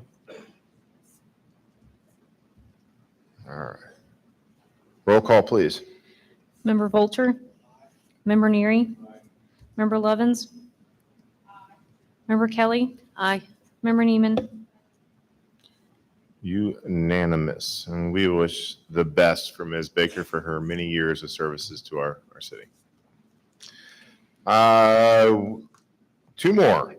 First one is Resolution Order 2022 number 30 Romeo, authorizing the mayor into an agreement to facilitate a partial agreement of the Manhattan Harbor Development Agreement. Background, this is a Brendan Sullivan development, one of his LLCs. They are, we own parcel land between the apartment, Manhattan on the River Apartments and where they're developing. This land is going to be developed or divided into 4 separate parcels, 3 parcels on the front, and then a small parcel in the back where the trail is going to go. That small parcel in the back will stay in the city's name. It will technically stay in our name because they're probably going to do an IRB on it. But the 2 on the very end, he's going to be doing development plans. He's already submitted development plans for those 2 parcels on each end of this larger parcel. So basically what this is being done is to subdivide that large parcel into 4 separate parcels, and it's assigning the rights for Mark Stark to Brendan Sullivan's LLC to develop these parcels.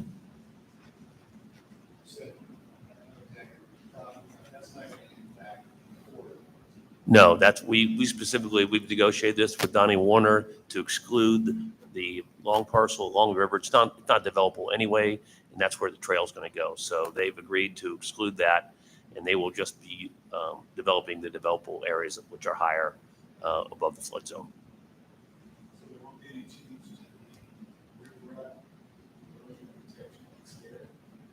The only change would be is when they build the trail, they may have to move some of that around, but yeah, that's going to, yeah. So all the construction, just like it is on the other properties, it's all in the top area on the south side of the riprap.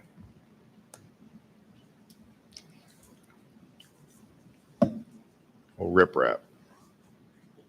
What's that? I know what it is, but every time I hear about it, I think about hip hop. It's kind of all right. So we have a motion and a second. Do we have any other further comments regarding 2022, number 30, Romeo? Roll call, please. Member Vulture? Member Neary? Member Lovins? Member Kelly? Aye. Member Neiman? The ayes have it unanimously. I think this wasn't by design. We saved the best for last. As we all know, Donna Ledger retired last month after 37 years of service to our fine city. And Assistant City Clerk Tiffany Myers had been working next to her for the last 7 years, 8 years? 7.5. All right, so we'll call it 7.5 years. So 7.5 years that she's been working with her and taking in all the good stuff. And so Jay, myself, and Jared, of course, and Megan Sandfoss of the Northern Kentucky Area Development District put in a really long search to try to find the search for the replacement for Donna. So we got probably, a dozen plus resumes? Out of those dozen or plus, 5 of them were pretty good. 3 of them warranted interviews, and we gave those interviews. And after those extensive interviews, we realized that we never had to actually look outside our office. The best candidate for the role was Tiffany Myers. So we would like to offer her the role for moving forward for city clerk. We're excited about it, but we would like your approval of that nomination. So the last order of the day that we have would be Resolution Order 2022 number 31 Romeo. And this is an order resolution of the City Council of the City of Dayton, Kentucky, appointing Tiffany Myers as the city clerk treasurer. Do I have a motion to accept 2022 number 31 Romeo? That was quick, and I get it. Do we have a second? Second by Member Volter. How many comments? Yay. Welcome. Thank you. Lucky city. Thank you. We are a very lucky city. Roll call, please, Ms. Oh, Real quick, just what do you got, Jay? so you know, Jay? because she's moving up into that position, we now have to fill her position. And we did have an interview with the candidate we were impressed with. And so Tiffany and I are going to meet with her on Thursday so they get to know each other and see if there's something that will work and bring her on board as well. So just so you know, that will have to come before you under our ordinance. That also has to come before you for approval. So hopefully the next meeting we'll maybe be able to have something like that on the agenda. We had a motion, we had a second, we had some yays. We had some comments. Roll call, please, Ms. Myers. Member Neary? Member Lovins? Member Kelly? Aye. Member Neiman? Aye. Member Volter? The ayes are unanimous. Welcome aboard again. Thank you.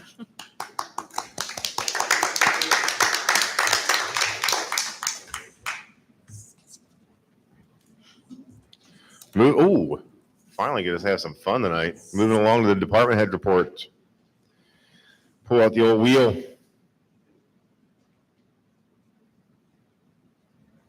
What is that under?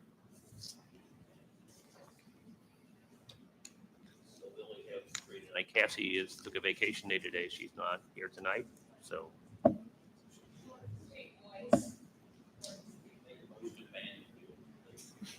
Your motion is denied, sir. Oh, here it is. Spin the choice. I'm looking for wheel. All right, so department head reports. Here we go.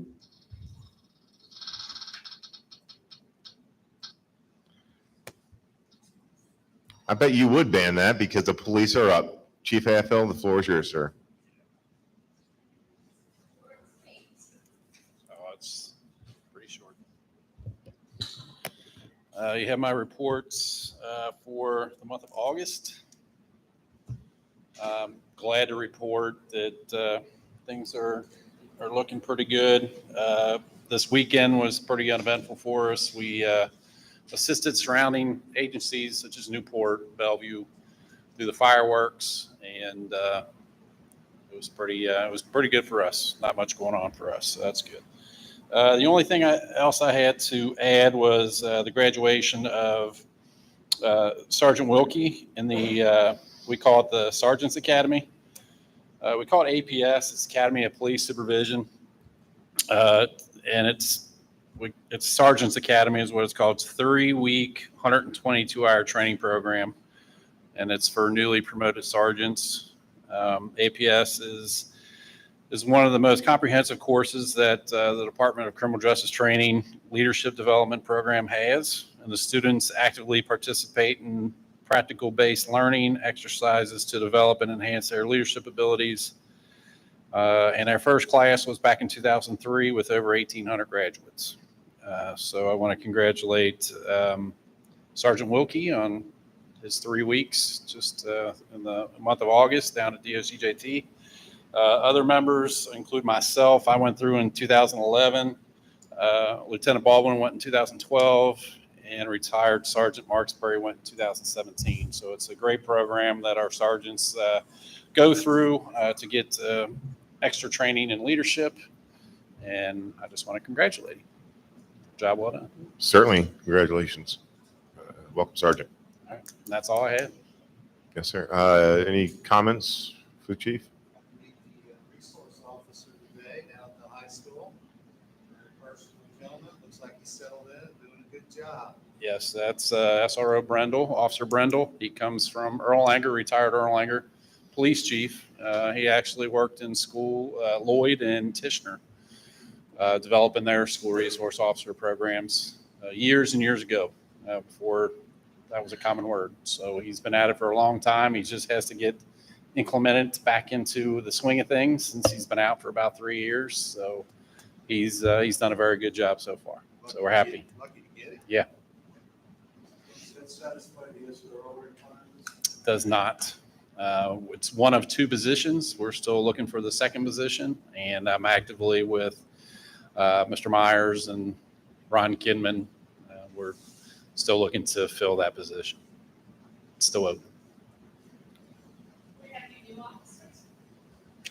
We do, but I want to bring her in front of council probably in the 2 weeks from now. I'd like to introduce her. Tonight was a big night for the smoking ban, and I didn't want to take away from her night. So I want to bring her in next meeting and introduce her to council. And yeah, so. Any other comments, questions, concerns for the chief? All right. Thank you. Thanks, chief.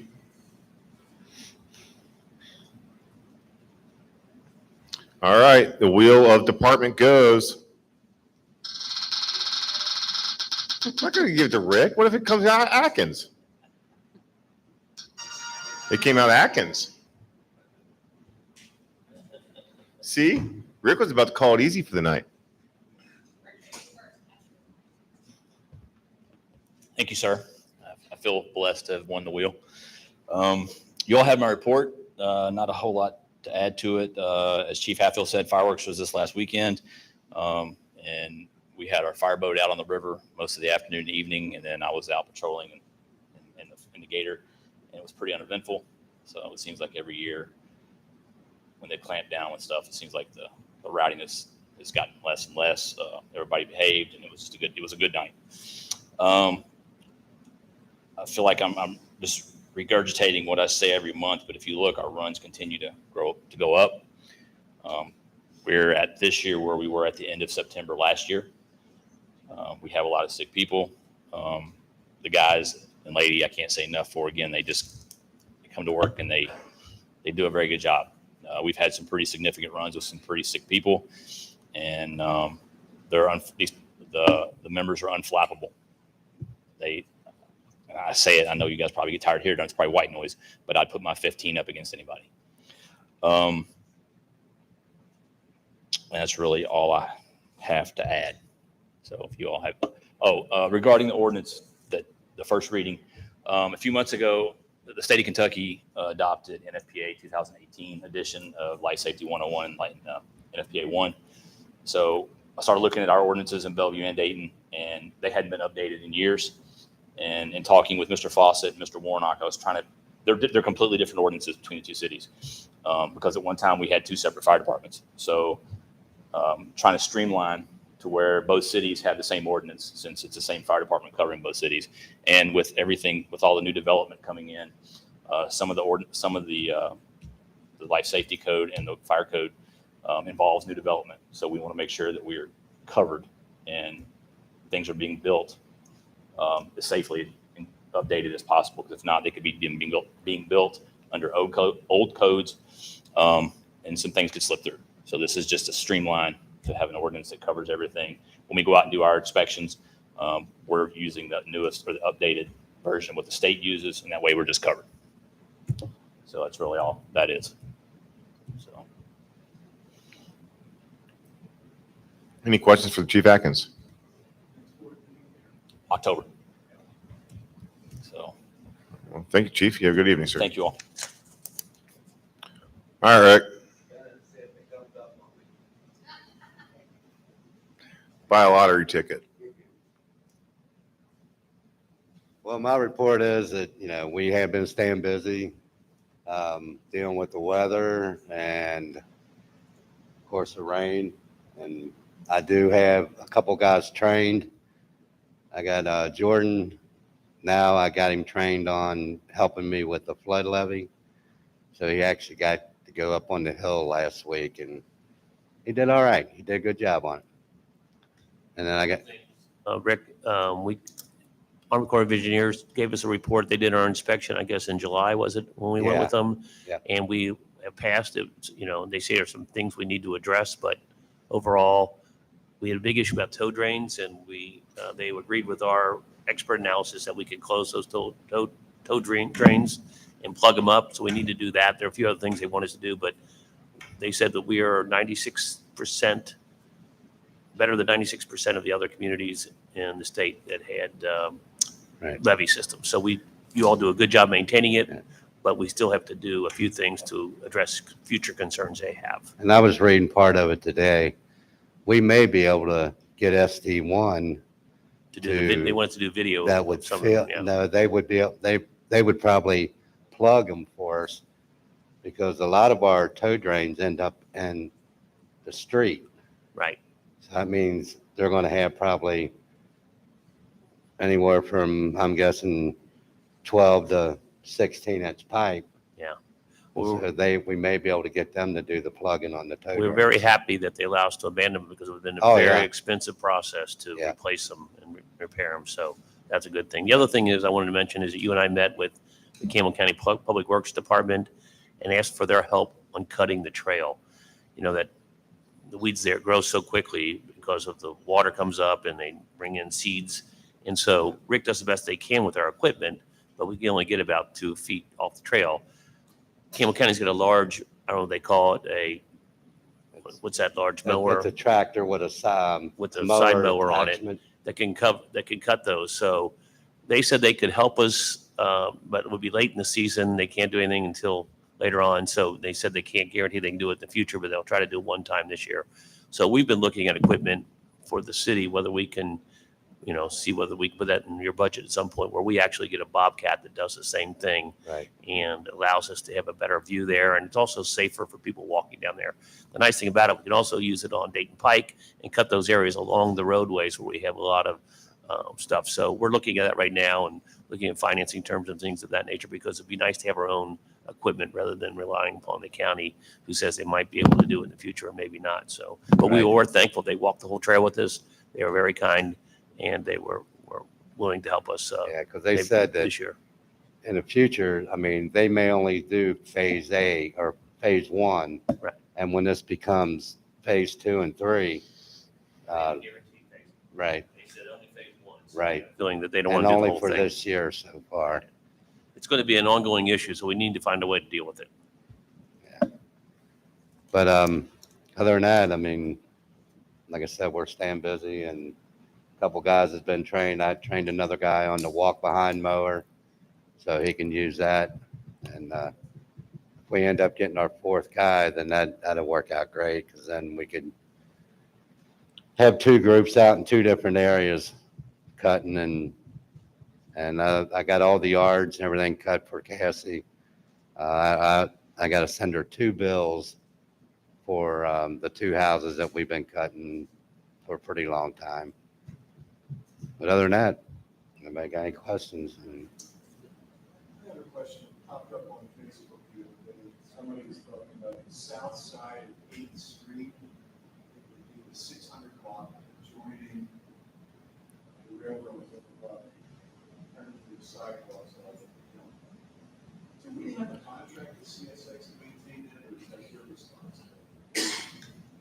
Sidewalks are our responsibility. Our responsibility, generally. You're talking about, it's actually the overgrowth on CSX property that's branching out. It's not on the sidewalk, it's not growing on the sidewalk. It's coming off their property.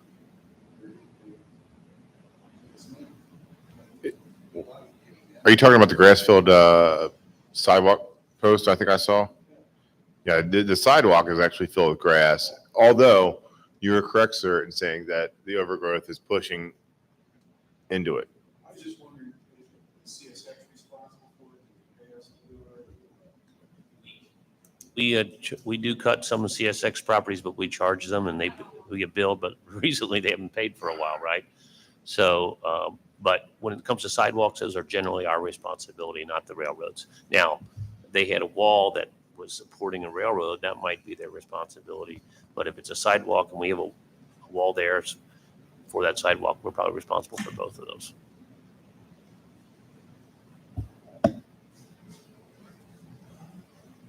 Other than that, Anybody else? Questions for Mr. Lucas? All right. You have a good evening, sir. Thanks. Jessica's so kind.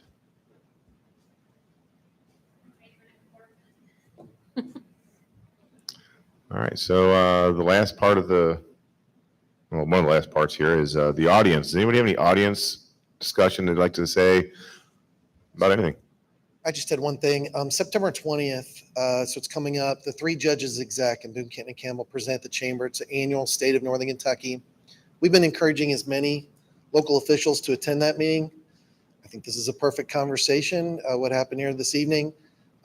One of the ironies on ironies for me is that there are over 200 elected officials in Boone, Kenton, and Campbell County, and I can't get them all in this room, I don't think, for safety reasons, but for the code. It's just something to be aware of. We need to have these conversations with all the elected officials, especially the 3 judges, execs, and the county commissioners. We did go to the state 10 years ago, by the way. We did go to the counties. Everybody kept saying this kind of thing was a local decision, which is why we were here tonight. But now that City of Dayton is going to go smoke-free, I think we should leverage that, talk about it. I want this to be a spark, and I also want it to be helpful to the businesses here, everybody.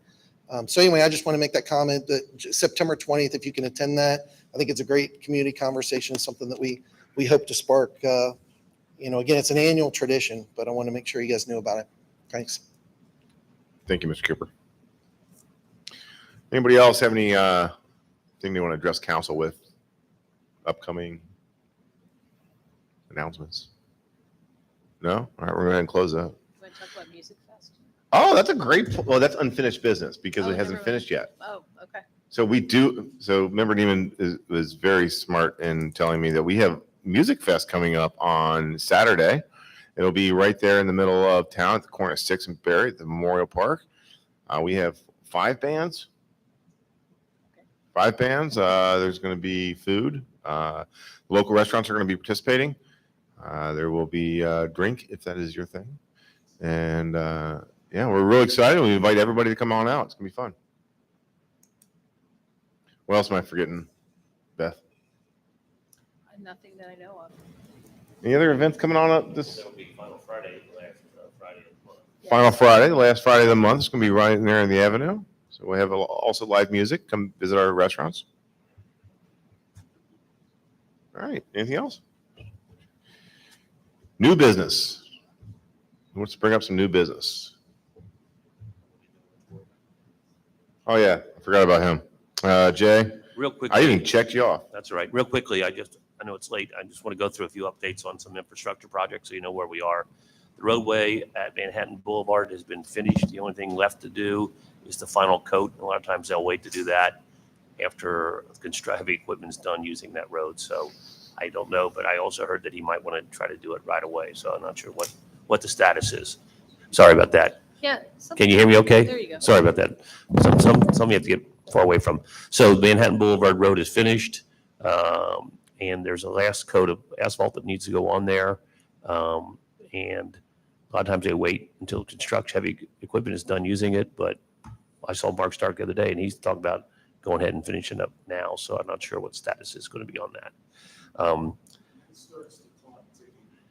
Yeah, when it's finished. The question is, when is it finished? So we have to make sure we have a definition of that. So the next major project we're going to be having downtown is the 4th and Kenton stormwater repair project. It's going to deal with stormwater issues there. That's going to be starting here sometime this month. Delta Atleta is doing that. And then once they get done with that, they will then go to our city center and do the bump outs. As you all remember, we had supply issues and some KYTC approvals we had to get for the bump outs. So they were going to do that first, but they decided to move it around and do the sidewalks on Dayton Pike first and do this last. So it's good. Everything's taken care of now. We're ready to go. Now we just got to get them here. I think they're finishing up that big project in Fort Thomas there in the main part of town. I think they're done with that, which are very close to finishing concrete work there. They'll come down here and do ours at the Kenton and 4th, and then we'll move into our downtown area. And then finally, we also will have some street paving the city's doing in the city, including O'Fallon, which we'll share with the city of Bellevue, which really needs it, especially up by Red Knot. And that should be starting later this month as well. So that's all.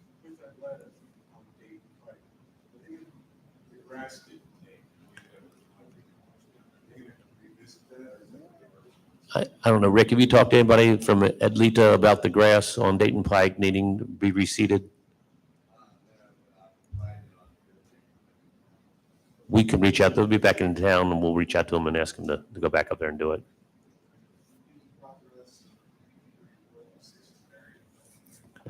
Sixth and Berry.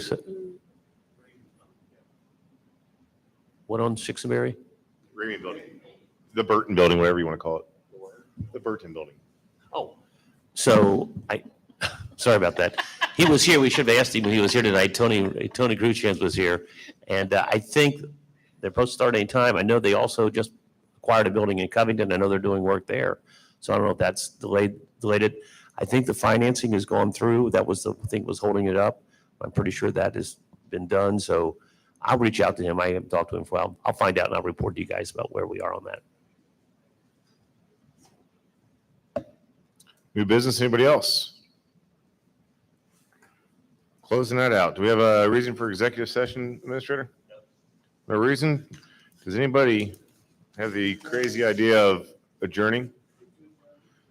Member Volter's made a move, second by Member Kelly, Member Lovins. I think, do we have it all in favor? Say aye. Aye. Thank you very much for your time.